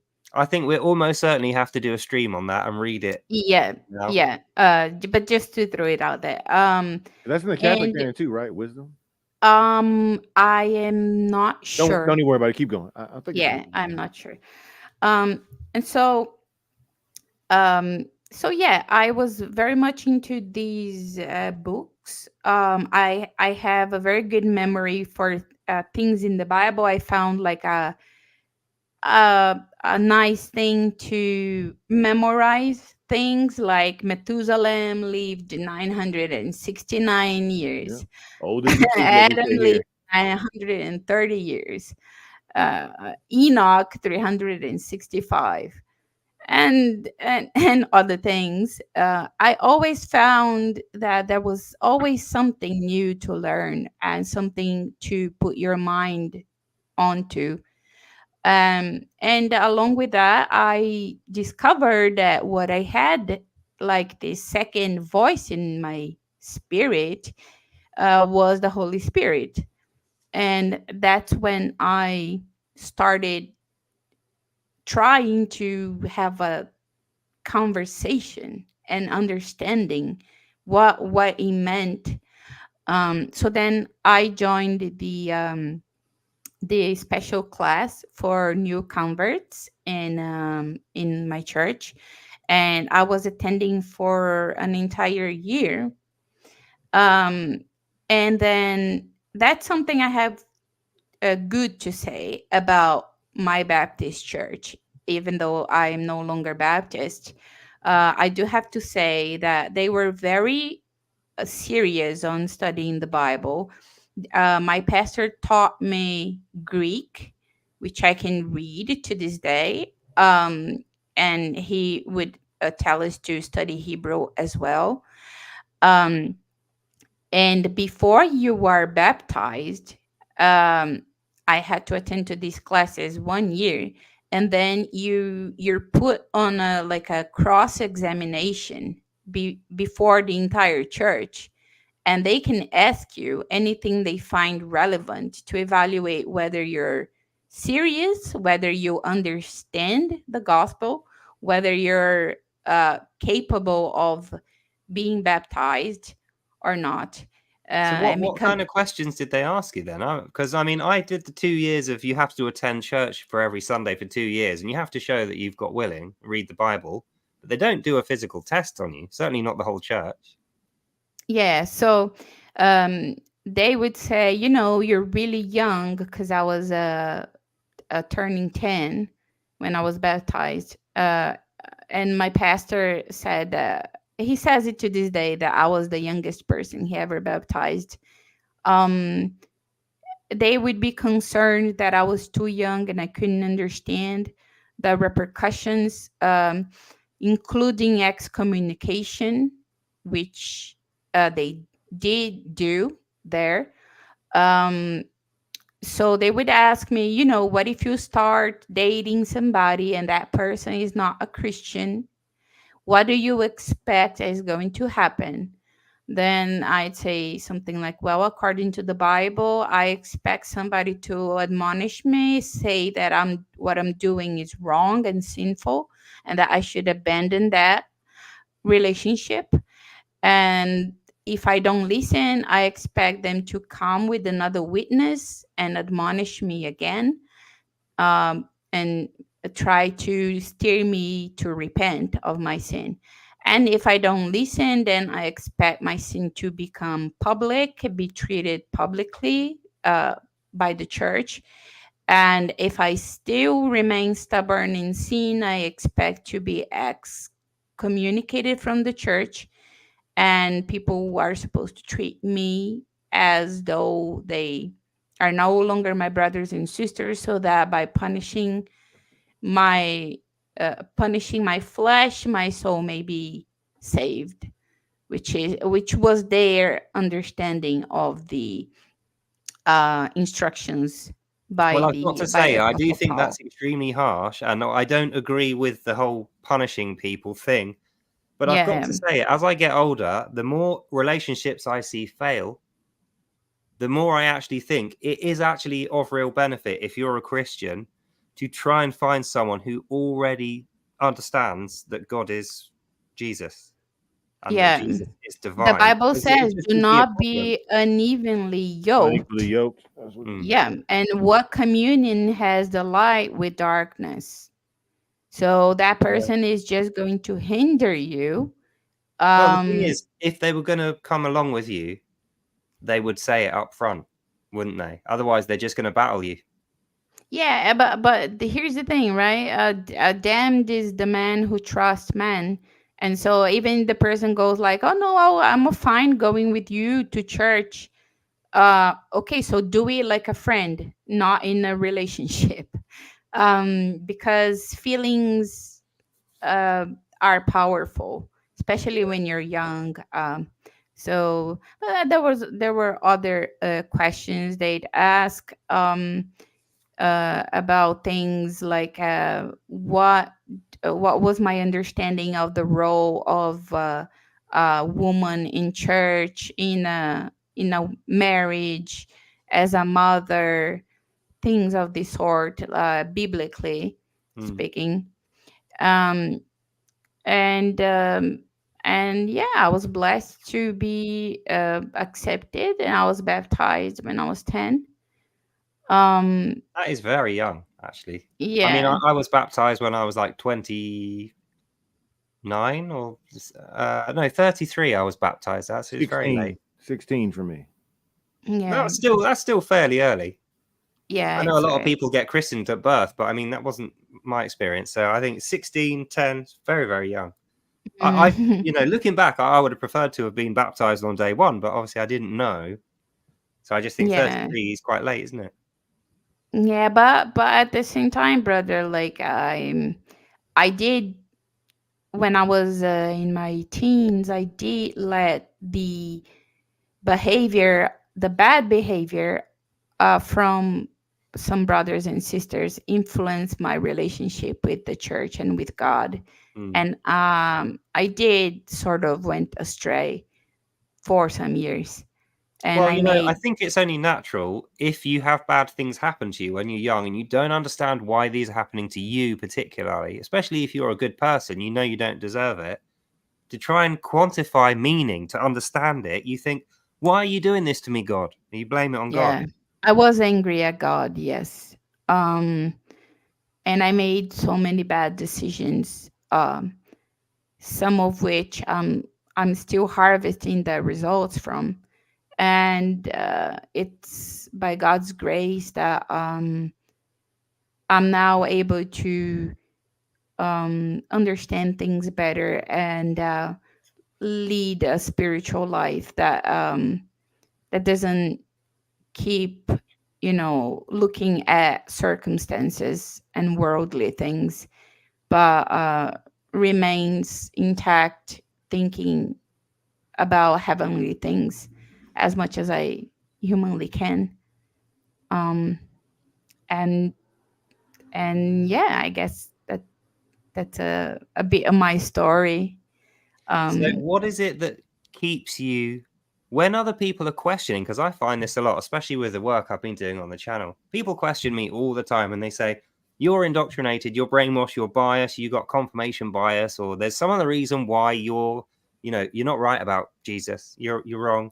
Or they say, oh, Jesus is a three-headed God, or they come out with all this stuff and they try and convince me, but there's no way anyone's ever going to convince me because of the experience that I had. What is your experience of why you can confidently assert that this stuff is not to be listened to and that Jesus is still 100% relevant to you and always will be? well, I personally, I always had an interest in what is true.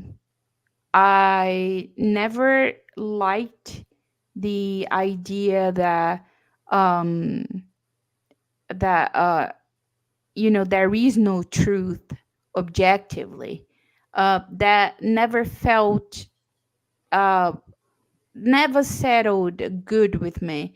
I always had many questions like, why is the sky blue? There must be, like, it's blue everywhere, and everybody says that it's blue. So I mean, it has to be true that it is blue. Mm. And if somebody says that it's not blue, then they're the exception. But there's something such as true and truth. And I never cared about what the truth was. I just wanted to know it. I wanted to get as close to truth as possible.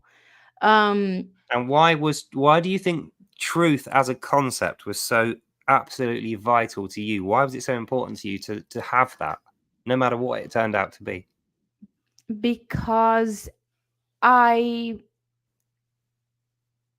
felt that by knowing truth, you were able to interact with the world in a manner that will be good, no matter and better, no matter how hard it is. Yeah. um it's I never found people who would lie to me or would lie about things or not care about whether something was true or not. I didn't see those people as more uh, wiser. I didn't see that they were happier. No. I didn't see that they were better off.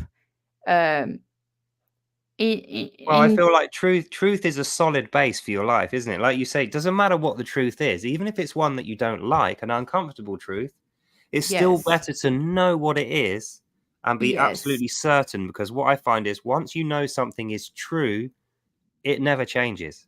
That is yes, true forever, and you can build on that. yes, So and you're going to be a more confident, happy person, even knowing the things you don't like to be true. It's like there's bad things that happen in the world. That's true, but you know to expect it. So it lowers the yes, pressure on you and the anxiety that you might feel to wake up and think, oh, is something bad going to happen in the world today? It's like, well, bad things are going to happen. So I yeah. accept that. I don't worry about it. I can now concentrate on how do I get the good things to happen and how do I make them happen, or how do I make them happen to me? Yeah, I think it's sort of like a scientific endeavor in a way, as long as it's spiritual. But it's if there's no truth, if there was no objective truth, then the world wouldn't make sense to me.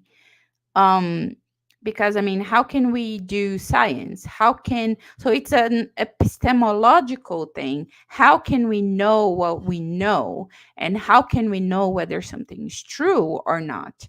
And it always felt to me like that the closer you get to the truth, the the more you're able to intervene, interact, uh, and grow, no matter the circumstances. Um, that truth is always better than lies. Yeah, um totally. and that was like, it's a self-evident claim. You see that lies, people would be talking about politicians, they lie, and that causes a lot of bad things. People lie in their marriages, and a lot of bad things happen. Mm, Friends lie to each other, and they make each other sad. um and they grow, instead of growing closer, they grow apart. And um, and if there's no truth, then there's no point arguing about anything, there's no point learning anything. If everything is subjective, if there is no such thing as truth, mm. then I am wasting my time here. Well, you're Because just drowning, aren't you? right, I feel like life is like lots and lots of not true things everywhere. It's like a big ocean of not true things. And it's always, the weather's not good. On the sea of untruth, right, it's always choppy waters. You don't want to be on there. But when you yeah, find truth, it's like a rock. You can just cling to it. And then even though the water is doing this, you've got something solid that you can hang on to. And it will yeah, always be there. You can rely on it. yeah, And I find that the thing is that this is my favorite thing about when you find something that's true, you can test it as much and as often as you want. You can whack it with inquiry. You can question it down to the ground every single day for the rest of your life, and it will never fail. So it's right. reliable. It gives you faith. Yes, yes, And I and I find that think with, I sorry, go on. agree. No, no, I apologize. It's just that that makes a lot of sense. Like, I grew up very anxious, insecure, um, like feeling unsafe, feeling these negative emotions that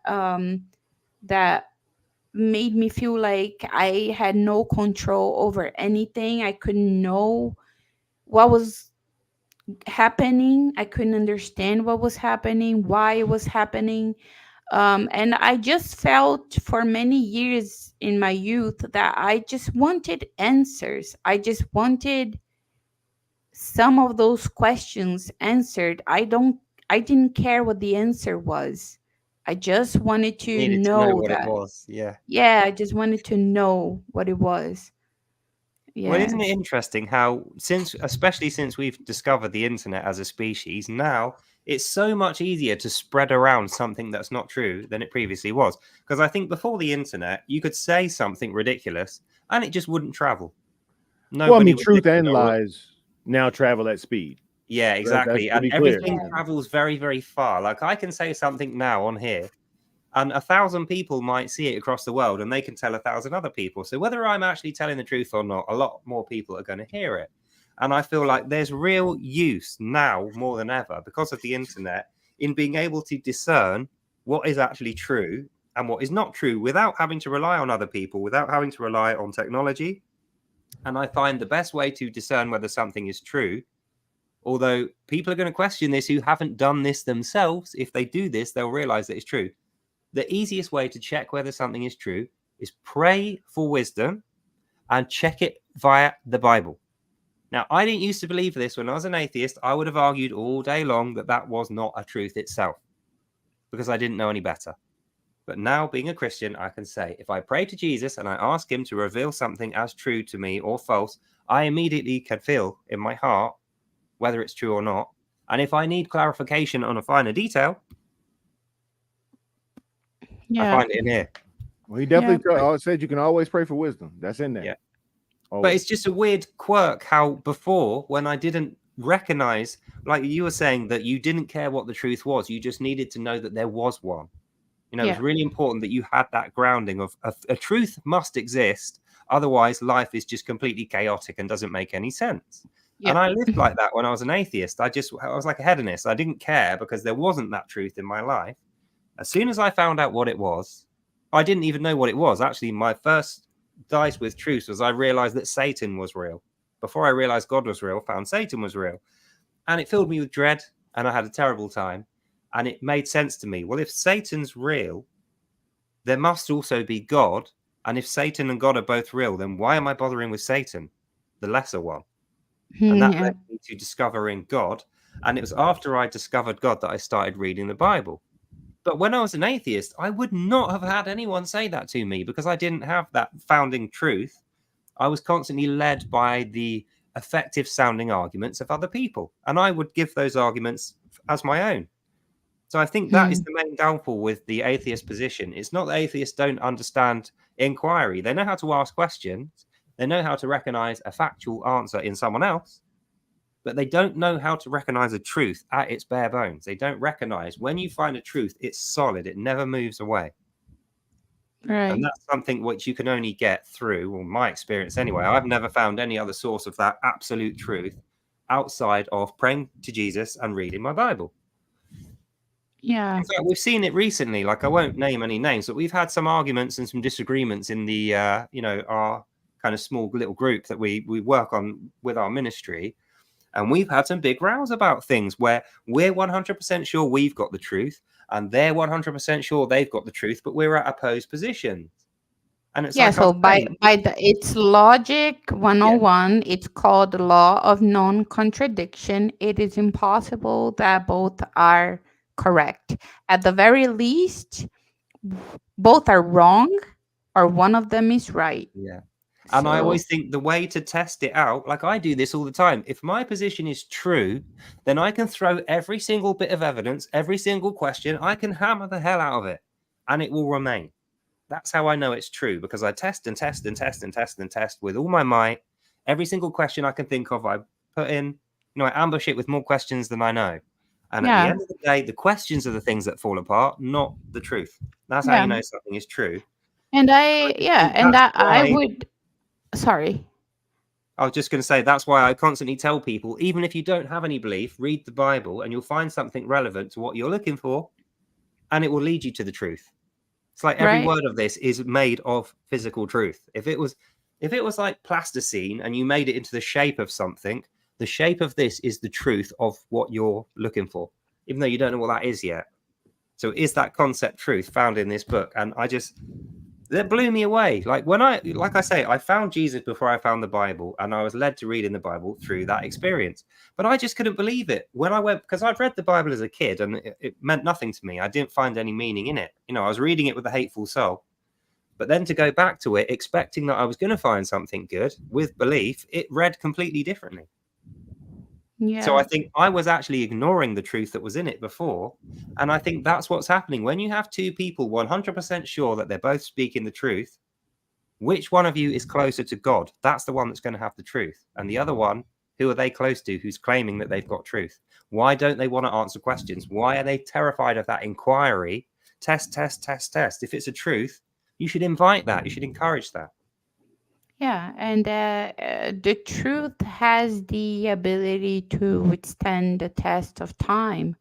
And even though we do not depend on science to have Christianity, but you know, everything I read about the historical Jesus, everything I read about historical religious figures, and I did read about Muhammad, I did read about Confucius, I did read about Buddha, I did read about Sadhguru, and many other religious people, and what their claims were, and many things you are actually able to verify, humanly speaking, right? If you're that type of person. And you just realize after doing serious study, that, I mean, people have been trying to destroy Christianity for thousands of years. Yeah. And we make this claim, that is a bold claim, that this book was sent by God and there's truth in it, and people have tried for thousands of years, through thick and thin, good times, bad times, all across the globe, and nobody's able to take it down. And well, I think the most obvious proof, outside of if you're a Christian and you already have that proof, even to an atheist, the biggest proof that this book is 100% true is there are governments in the world of large countries with billions of people in, no names mentioned, China, no names mentioned, who have falsified this whole book in order to try to convince people to not read it.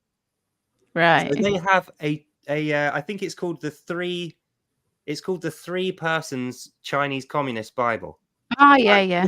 In the Chinese Communist Bible, their leader, Xi Jinping, is the guy who they make Jesus. And they have real Jesus in there, and real Jesus does all these terrible rapes and murders and everything, and they destroy his character so that they can have Xi Jinping as the real Christ that appears in the end.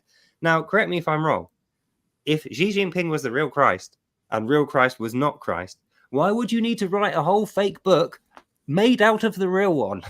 Yeah, well, that's those governments, they work like that. I mean, that's how I almost feel like I want a copy of the Chinese three soul Communist Bible. I want a copy of that, just so do yourself a favor and get it digitally.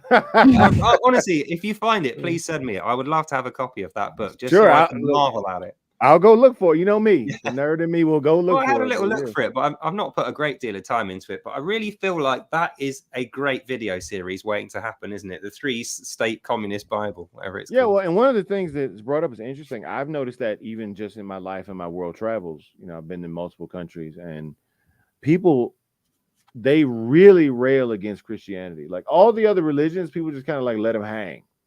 Yeah, it's never the same as Christianity ever. It's like, oh, you're a Buddhist. Oh, okay. Oh, you're this thing. Oh, you're Confucianism. Oh, okay. You're a Christian. Oh my God, go to war with you. Like it's. I think people recognize Buddhism. The thing is, Buddhism, as much as it would like to think it is, or all these other weird religions and pagan rituals and stuff, is they're not relevant to everybody.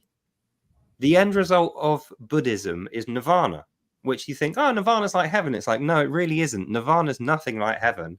The way that nirvana is attained by a person is nothing like having a normal life. And not everyone is going to get there. In fact, no one's going to get there. Even Buddha didn't get there in the end. he was offered it and said, no, I can't take it because the world isn't perfect enough. So he decided not to go there. Whereas with Christianity, you don't need to have or do or attain or pay for anything. You can have that equivalent nirvana. You can have the heaven. You can have the salvation, the grace. You can have Christ. You can have a relationship with God in the flesh. And you don't need to pay anything. You don't need to do anything. You just need to have a good go at a good life. Follow the guidelines in here, which make it easy for you. It's like you don't even need to understand what good is. We'll tell you what good is. You don't even have to understand what bad is to avoid it. If you don't know, we'll tell you in here. And if you need extra help, you can always pray for it. Well, and again, there's nothing in Buddhism that allows you to pray to Buddha to get him to appear to you. And Buddha hasn't got a book with the divinely inspired truth of Buddha. Like no one can write a Buddha book. Well, and also you can't. There's nothing you can do in terms of your own hands to get yourself salvation. That's, I think, one of the most important telling parts of the book. That's why I love Romans 10, 9, and 10. You know, it's also I believe in Ephesians. You can't work yourself to salvation in terms of I did it. Like I went out. And like if I go in my garage, I can fix a car, right? But like salvation doesn't work that way. Okay, like I'm gonna grab these tools and I'm gonna show y'all. You can build yourself a salvation air balloon. Yeah, I got my salvation mobile coming. Like it doesn't work like that. Like it's a gift. So yeah, I definitely think it is different. You know, but I really feel like that's the reason Christianity gets attacked, because people think they've got salvation over there. I'm not going to get any. Well, bugger them. I'm going to beat them up and I'm just going to hate on them because they've got something I'm never going to get. Well, this great salvation thing that I'm jealous of. I think the actual reason is pride, because what they actually want is to be able to boast. They want to be able to boast, and Christianity doesn't let you. Yeah, this is so true. They want to be able to say, you know, I was a good person. I did almsgiving. I fed the hungry. I clothed the poor. I did this. I did that, and that brings them comfort. They want to be a hypocrite, and they want to be able to say, "I am perfect," even though I'm the biggest hypocrite on earth. That's what it is, isn't it? They don't. That's the all thing. the sins. They want to be able to do all the sins and then throw some money in a plate at the church and go, well, I'm cool.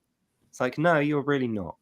Right. So that's why, you know, and in Christianity, I do have to say a mea culpa here for all of us, that there's like a lot of Christian hypocrites. I would call them religious hypocrites, not. It's a human trait. You'll get no debate from me. Yeah, right. And you know, I'll give you an example. There's always people debating Muslims on Discord, right? Mm-hmm. But then you ask them some good questions about Christianity, and sometimes I do it to people whom I get the impression that, you know, they like winning the debate, feeling like they're champions of Christianity. But then you ask them basic questions about our history, our scriptures, our traditions, and they don't know it. Well, do you know what? There's a guy called Sam Shamoon, and like I should probably stop mentioning his name because he'll come and crush me in a debate. And this guy is, I freely admit, this guy got my number. His Bible knowledge second to none. His debate skill, you do not want to cross this guy because he crushes every single person and he's a master at it. But you know what? No matter how much Bible he knows, no matter how truthful his words are, I just cannot get on board with the idea that his behavior is Christian. Like I see him being rude to people and the way that he interacts with people, and it makes me cringe. I feel like, don't say you're coming in the spirit of Jesus when you are just crapping on people like that. Like the way that he speaks to people is just so. I feel it's like sandpaper on me. I can feel it when I'm watching it. And it just Sam is that dude when it comes to Islam and the Trinity. Like, I guess Christian. But the thing is, I can't knock his work. I love his work. No, that's what I'm trying to say. Like, it just in terms of being a good Christian, I feel like as much as he'll crush 100 really deserving people, then he'll get someone who is a really good Christian with a pure heart, who just maybe doesn't know the Bible as well as he does. He'll crush them. Well, I was getting there. So I know you're good at crushing people, but don't crush this guy. Yeah, what I was going to say is, so Sam, right? Because I'm a fan, actually. Like, his Islam stuff is amazing. He's great. Oh yeah, I watch all his Islam stuff. And again, I was Exactly. going to say the only other person Everyone I see should him, watch Sam Shamoon's Islam stuff, by the Sam way. Shimon just and Christian quite Prince's criticism. Islam, each of them are really, really incredible. But what I was going to say is every time I see him, and again, debate arenas are interesting, especially with Christians. I really just want to remind him of Galatians 5:22 and 23, because I'm like, when I go talk to Christians, right? Because I have sectarian conversations. In fact, I had one of the best ones ever on Here I Am Little Simi channel the other day. It was great. It was, man, it was like nobody was trying to be, aggressive. Everybody was just discussing things, but not everybody is like that even in the Christian space. Like no one wants to have a fruitful conversation. Everybody's trying to win. So it does get really interesting. All ego. And they for just me, want to be that guy. I really want people more than anything to know Jesus. I don't care if anybody remembers me. Like that's just like, who cares? I want people to know Jesus and to read their Bible. And when I've gotten into some of those spaces, it's gotten interesting because you'll see behavior turn to that of Muslims. And I'm like, well, aren't we Christians? I mean, the amount of actually in recent months, I've gotten more name calls from so-called Christians than I ever have in Muslims. Amen to that, brother. I've got exactly the same as that. Like, it's all very well getting death threats and horrible comments every day from Muslims when I'm reading their Quran. I'm doing Without Lies, Islam Dies. But you don't expect it from your own brothers. You don't. When you are reading the Bible. And you're just not reading it. Yeah, but here's the thing. Look at how my brain thinks, right? The same complaint could just be right now the same complaint saying Sam would make of the comments you guys just made about exactly. No, that's right? It. Like I had the other day, I said, "Oh, I think this guy, like, he's saying the truth, but it just rubs me up the wrong way that he's saying it in a horrible way." But Jesus wants you to be know, nice to people while you're spreading his truths. I think, and they told me off for saying that, and I was like, "Yeah, well, you can't even fairly criticize a guy." Right. I can say I tried to just like choose your words carefully, because you can still be honest, but without losing wisdom and without becoming a hypocrite. Okay. So I just think in terms of criticizing someone, as long as you're willing to have the same standard of criticism applied to yourself, then it's fine. I was gonna say, I'm not trying to over talking about it, but I really want to get this out because I don't have much time left. I actually can say that Sam cannot level that same complaint towards me. I actually can. I have never in my life called Sam a name. Actually, I pointed out to multiple people when I made the comment I just made that I have called them no name. I have not addressed them by any sort of condescending nor trashy name. And I'll give you an example of what somebody said to OHHS. Somebody said, "Hey, you're stupid." And I thought that was interesting. I did. I actually thought that was interesting because I'm like, you don't know me, my education, nothing. But then I said, "Hey, you don't need to level insults just because I ask simple questions. I like questions." Then they said, no, it wasn't an insult. You're objectively stupid. And I said, wow. Well, the gloves are off, brother. Yeah. So, but did I call them a name back? No, I just blocked it. I said, okay, if I'm stupid, they clearly don't want to talk to me. Blocked. No problem. But I didn't. So again, I didn't mean it bad either for you guys. Well, what I'm saying is, okay, I do not like some of the expressions, some of the words he uses. So, like you guys, I do think that he could use different words and still have the same results. Yeah, exactly. But I avoid saying that was like trying to gauge how much of a Christian a person is by the amount the person cusses or does things. And I just try to keep it in my mind something of the attitude of like, Lord, I think that this could be done better in a better way, but like do not let me forget that I'm the one always on trial. And if I disagree with the person, then I can give him my opinion, but avoid just focusing on one thing like some people do, because he does cusses and uses like very aggressive Well, you know terms. what? This is why I very mentioned friendly. him. That's Yeah. very This is why friendly I of you. mentioned Sam Shamoon particularly, because I'm terrible for that myself. I often get very hot-headed and I'll let out the occasional swear word or I'll say something a little bit out of turn. But the difference is, if I'm pulled up on it, I actually genuinely will feel bad. I'll recognize, because you don't recognize at the time when you're emotional about something, really means something to you to say it. And you're just giving you're speaking your mind.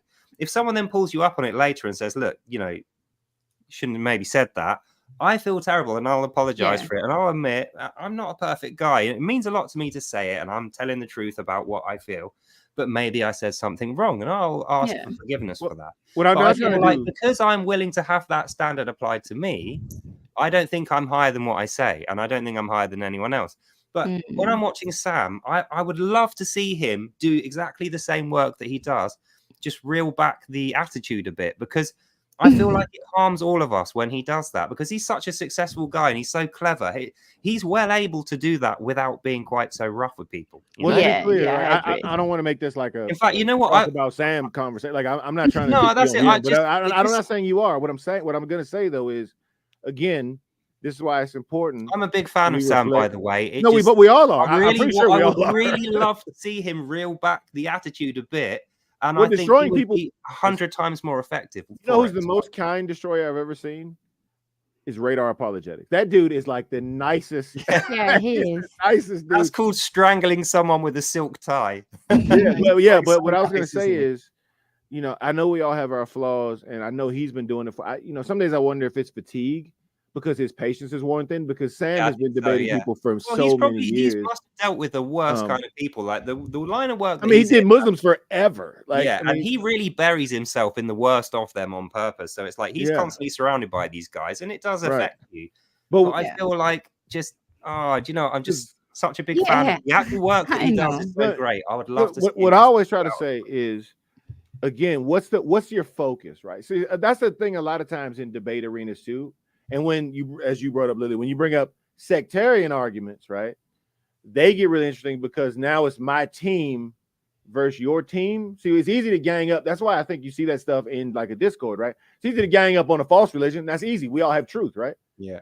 Jesus is literal truth. He's the literal truth.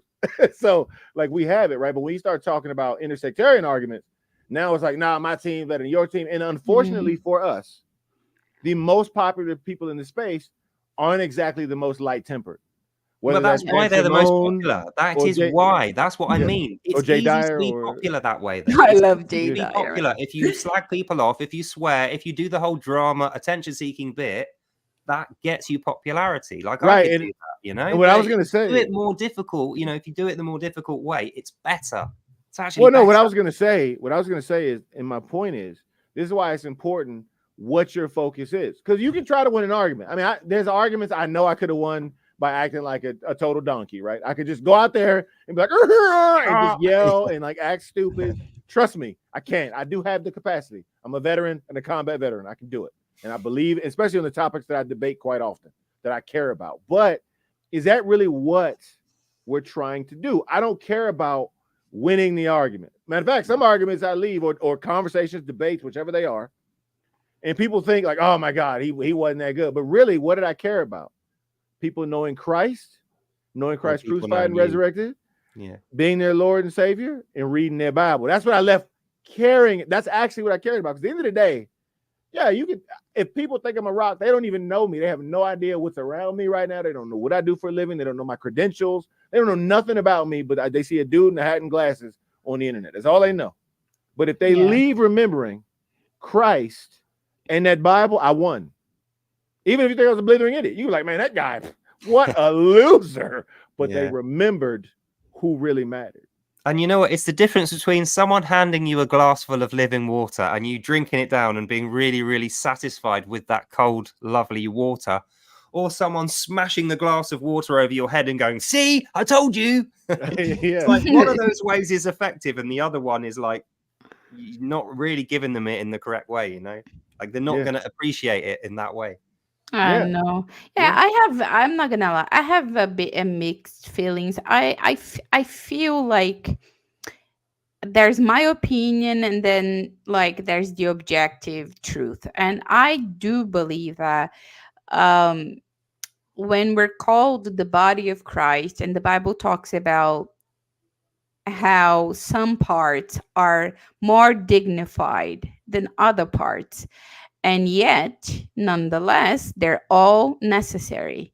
Yeah. So I just feel I try to make it so in my mind, that maybe the brother does this and I feel like that that's not so dignified, that's not so good. But is it necessary? I do not know. Maybe, and I have heard this from some people, usually people who are highly disagreeable, so usually young males.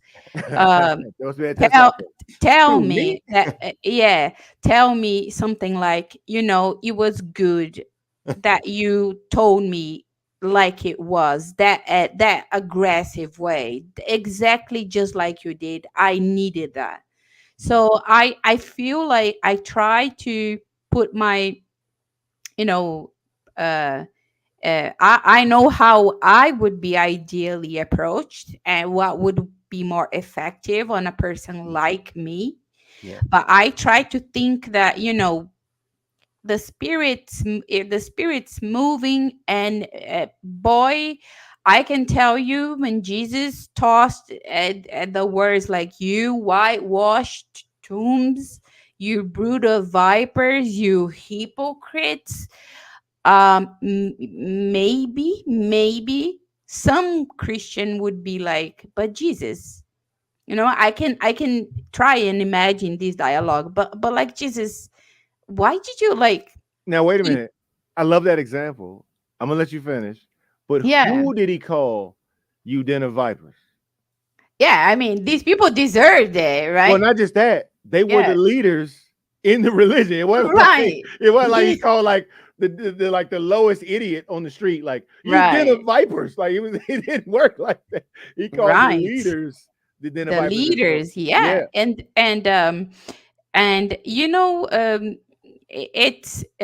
there's a very famous idea by G.K. Chesterton, that we scrutinize Christians because it's our job to be better. So it's I just try to keep in mind that, like, God, have mercy on my brother. Yeah, I think what he's doing may not be the best thing, but I pray that it's effective, that it's somehow useful to somebody who needed to listen to something like this, even though I cannot Mm. see it, or I might disagree with it, or the way it was done, whatever. I try to just, if I had a one-on-one conversation, I would tell him my ideas. But at the same time, I try to keep imagining, like, Peter was probably very hot tempered, and he had a meltdown with Paul, and they were probably very disagreeable, you can tell. Mhm. And we don't really know, like, maybe Peter was like Sam, and somebody would come and say, "Brother, like, do you have to speak that way?" And maybe he'd go and say, "Yeah, I do feel that it's necessary to talk like this when I'm ministering to my Jewish brothers." You Mm. know what I mean? I try to just But I think the difference is with Peter and Paul, they would not have been unhappy if somebody had criticized them in that way and they knew that they deserved it. Whereas the people I'm criticizing, it's like, because I they don't won't even apply that same know. standard to themselves, that's where my problem lies. It's like, fine, criticize people as harshly as you feel you need to, that's up to you. But when people criticize you in those same harsh terms, you should accept it, not Right, So right. Yeah. take offense to Yeah, it so yeah. much. I want to I interject something agree. very I agree. important, right? About the now we're talking about the human versus the divine. This is why I'm so big on the scriptures, right? Because I don't know how they acted day to day, but I know they couldn't have held the standard God did. Yeah. So even if they did, even if they were two brothers who were like at each other's throats, right? There's a reason we don't have that representation. We have what Christ told us. And I think that's the important. That's also the importance of God-breathed scriptures. Now, again, what I will go to your point, though, not everyone can reach everyone. So what I mean is some of the people you've reached by being, hey, I'm going to be full frontal. You've also got, feminine energy. I'm going to just go at you. And some young males probably like, dang, I should think about that. Me, I can't do that because they might want to go to war. I'm not exactly tiny, nor am I exactly a very friendly dude if you've ever seen me in that capacity. So again, it's just different things. And also, being that I live in America, and I'm sure you can understand that I'm a touch pigmented, I can't just rail off on people. It doesn't work. It might a touch pigmented. Yeah, it might have interesting effects. So this is the difference of how people get through to people. Because I've had people, as a matter of fact, I don't really know, but I think it was a Hebrew Israelite one time run up on me, was like, "You one of God's chosen people, you original tribe." Yeah. And I just looked at him cross-eyed, like, and I said, "Does that give me some sort of golden ticket?" And he just kind of like looked, and I was like, "I don't care, bro. Like, just give me, I got my Bible. I don't care about that right now." It had no effect. It was like no effect. But this is why I say I'm not chastising people per se for being tough. As males, especially when you grow up, that's part of the life. You know what I mean? But you can't come out there and call somebody's mom a streetwalker.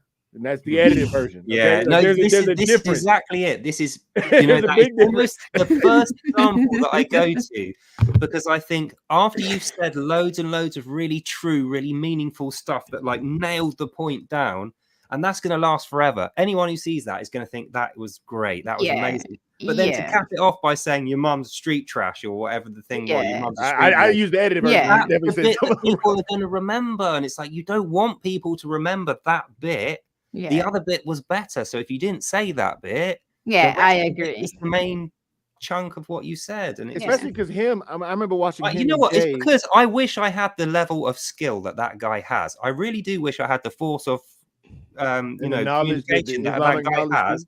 And I would make sure to not I wouldn't give people the opportunity to ignore that bit by saying this other bit. Like it just and the thing is, right, when you're that good, now we're all gonna have our human flaws, right? I'm sure I got some sins in the closet. Lily, you got some, Daily Corvid got some. But when he is out there destroying this falsehood in a way that few can, the Christian princes of the world, it's a very limited group who have his ability. Why tarnish it? By doing that. And I even love what he did, right? And to show you, thing is, I laugh when he does it, but then I agree. Yeah. The greatest example I have of him, and I loved it because Muslims, I guess, their new thing is divide and conquer because they're never genuine, at least in these debate specters. Yeah. And Daniel Hasneezachu was like, Jay. Oh, I know what his name is. Jay is like, Jay, what you think? Sam's a heretic? And then Sam was like, he said, yeah, I do. And then Sam was like, good, he'll pray for me after this. So now, and he just went on. And I was like, see, we all, when we stand up to falsity is good. But I think if we're going to have inter-Christian dialogue, and me personally, I love it, especially when everybody's being charitable, because I will always explain my confusion. I'm an analyst at work in terms of my engineering. I do all types of stuff. I always try to break down things in clarity. But just because we don't agree, which is what happened with Sam and JP, you don't have to go off and say, how dare you, your mother's a streetwalker. Now you've all your ability and your skill and your knowledge will now be demeaned by your own behavior. And the Bible warns about this. Yeah. So that's why I'm not, again, this is not a Sam Browbeat session. For one more time for the record, so if he ever sees it, I'm a huge fan, okay? Huge. And this is it. Nobody who watches that guy can be I defy any man to watch some of that stuff and not become a fan through watching it. Even the bits I'm complaining about are entertaining and they make me laugh. Like I watched them. Yeah, we laughed because we're wicked. Like you really deserve that. Yeah, and later on, I don't want that bit to be remembered because actually the rest of it was way better.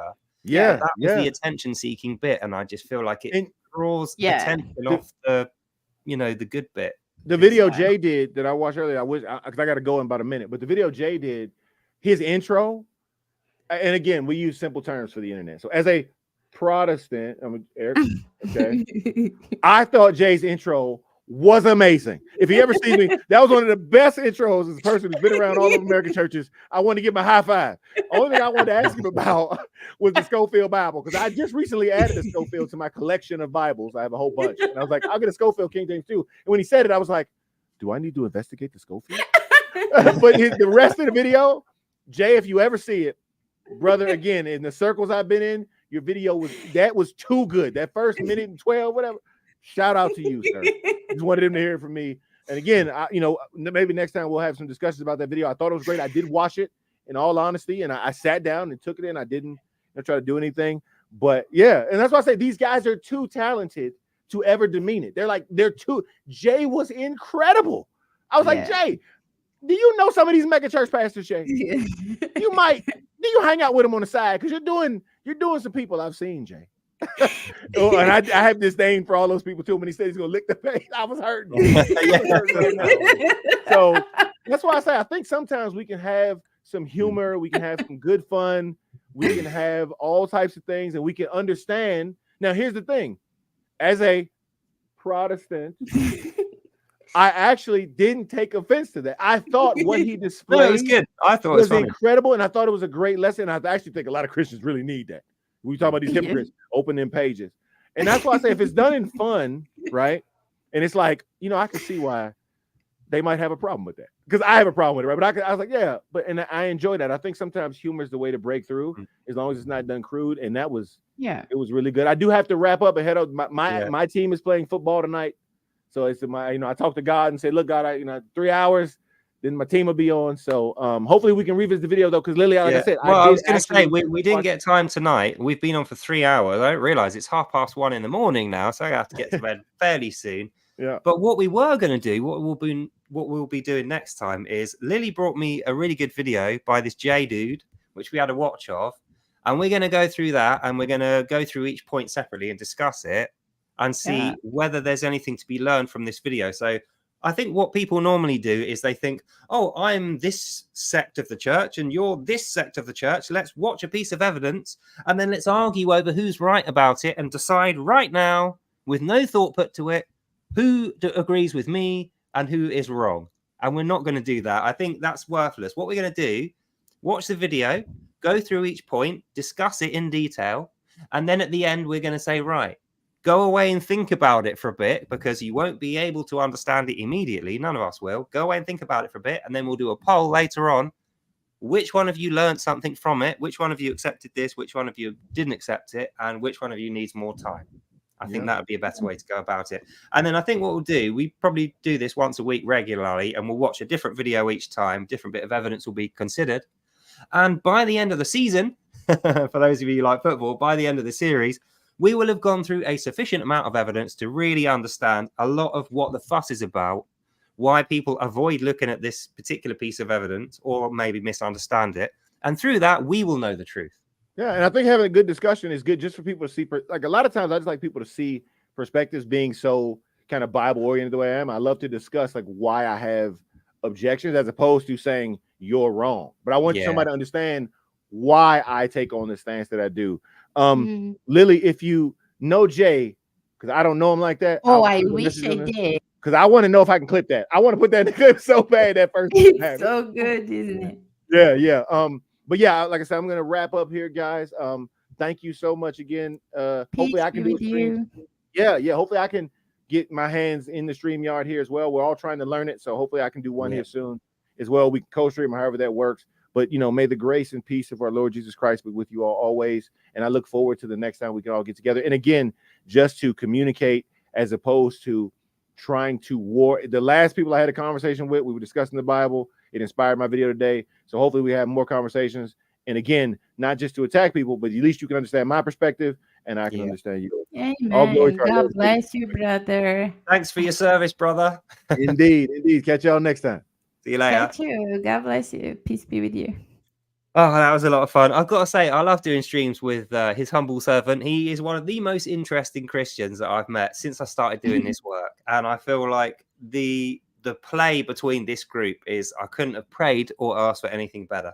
So like I said, we're not going to get to watch the full video today because obviously we run out of time. But I feel like, Lily, it's worth actually saying that was a really good video. Even though I didn't 100% agree with all the points presented, there's a Right. lot to be learned from watching that video for someone like me who doesn't agree with it. And Right. I wasn't aware of Jay Dyer. Like, I didn't know. I've never seen this guy before. And like I say, that little intro skit, the 1.5-minute intro skit, was So actually good. legitimately really funny. So I'm going to be looking out for that guy in future. So what I think we should do is, what I'm going to try and do is make these streams on a Sunday, if that's okay with you.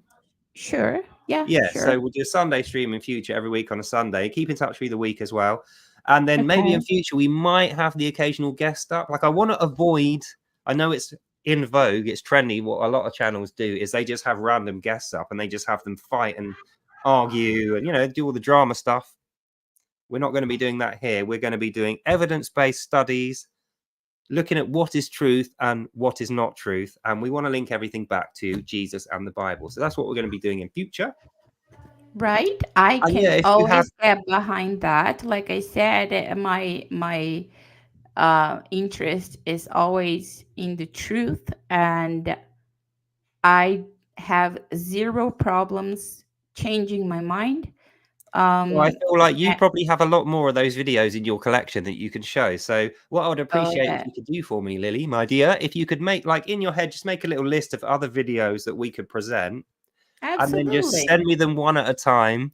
Because I'll be I'm more not saying you than wouldn't, but a lot of happy. people go, here's some videos, and they give me like 30 hours of videos. And it's like, really? Gotcha. Just give me one at a time. I'll watch it, and then we can do those on the stream as well.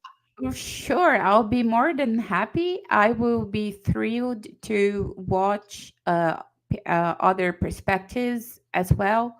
And like I said, I did grow up Baptist, and there's many good things I can talk about about that. And that's one of the reasons why I feel it's really important to,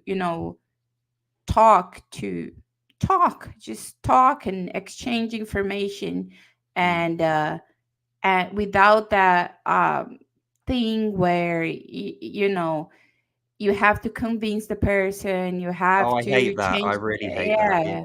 That's what this whole stream was about. You know what I find is pretty much every other stream you're going to find. It is like you're arguing and you have to make a decision now. You don't get any time to think about it. It's like, we watch the video, we discuss it for 10 minutes or an hour, make the decision now, and you have to say yes or no on the spot. And I feel like decision making doesn't work like that. You don't always have the decision made for now. Maybe you need a few days or a week, or you need some other discussions first. Right. And this might be the only channel where we say to people, right, here's the evidence, here's the discussion. Don't take my word. Your own mind up. Yeah, it's like we've given you the tools to make the thought process in your head and do the, we're giving you the evidence and stuff. Go away and make your own mind up. And then when you come back, if you want to, tell us what your decision is, and we'll take the discussion in that direction. Right. And even when even the little bit that I'll be bringing about orthodoxy, I am an inquirer. I'm not even going through the catechism yet. Well, you know what? I'm sure there's plenty of people out there who are Orthodox who would like to hear more about your Orthodox view. So I'm not opposed at all to having that. No, I just mean to share my journey. I mean to share the things that I'm studying, the things that are like new to me, completely new to me, things I never heard before, and that make me, it's good. It makes me go back, study things again, pray, and always actively seek the truth and how to be a better Christian, how to be a more truthful Christian. Yeah. And I just want to be able to express my ideas, and I love the fact that people feel that they are able to express their thoughts and opinions back to me without having like a fallout where well, I'll tell you what, that whole thing about the no gravity, that really shook me up. And I thought, maybe we're looking at this in the wrong way, because it's like there are some things which are not negotiable to me. Gravity, and mathematics being one of them. Like you no one's ever going to tell me that 2 + 2 doesn't equal 4. If they try and bring me that, even though I don't want to, that is going to be a deal-breaking argument if they don't agree that 2 + 2 equals 4. But after that happened, I thought, well, I don't need to have a go at Catholics. I don't need to have a go at Orthodox people. I don't have to have a go at Hindus or atheists or anyone else. I thought, as long as people are willing to have the discussion, look at the evidence, I'm not going to force them into making a decision now, and they don't have to agree with me when they make it. As long as they agree that maths and basic logic works and that truth is absolute. Like, that was one of the first things you said when you arrived on the stream. When I said, what is important to you about Jesus and your Christianity journey? The first thing you said is absolute truth. It's very important to me. I don't even care what it is. I just need to know that it is a thing. Yeah. And that's the same with me. I think the 2 + 2 = 4. That's like a truth equation, isn't it? It's like saying this amount of stuff and this amount of stuff makes this amount of stuff.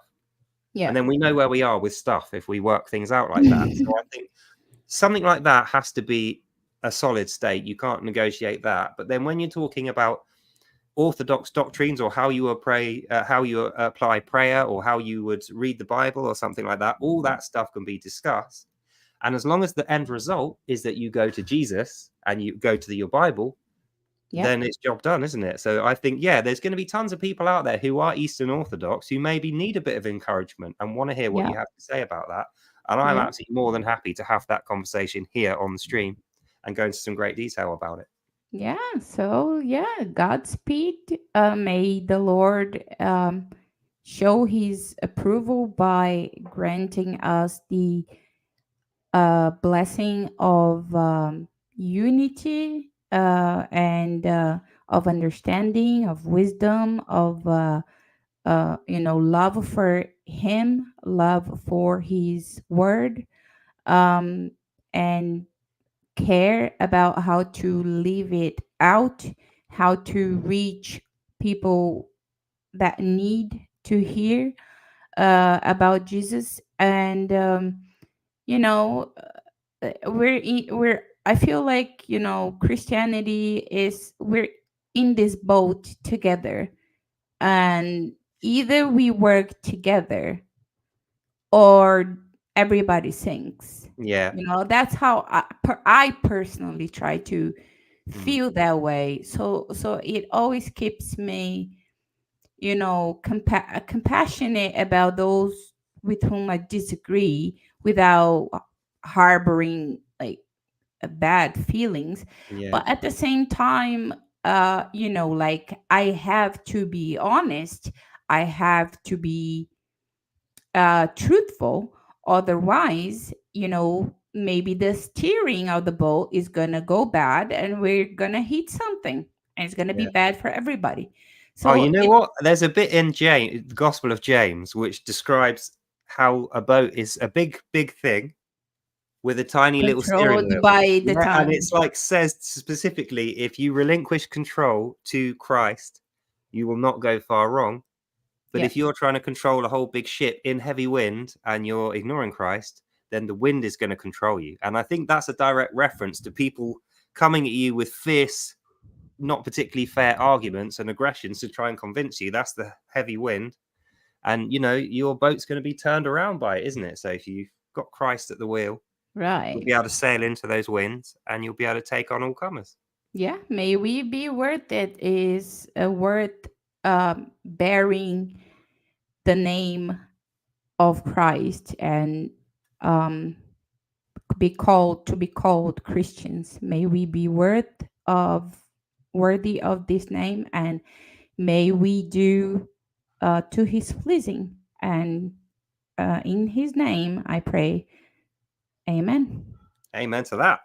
So I think that is about all we have time for tonight. So many thanks to Hishumbleservant for his loyal service and his long stream. Many thanks to Lily of Speaker's Corner, one of the most lovely Christians you will meet, who I have been blessed with. And thanks to anyone in the audience who's been watching. That's all for tonight. God bless you all. Hope you learned something and you enjoyed yourselves. And I'll see you in the next one. Thank you. Bye now. Bye. Bye-bye.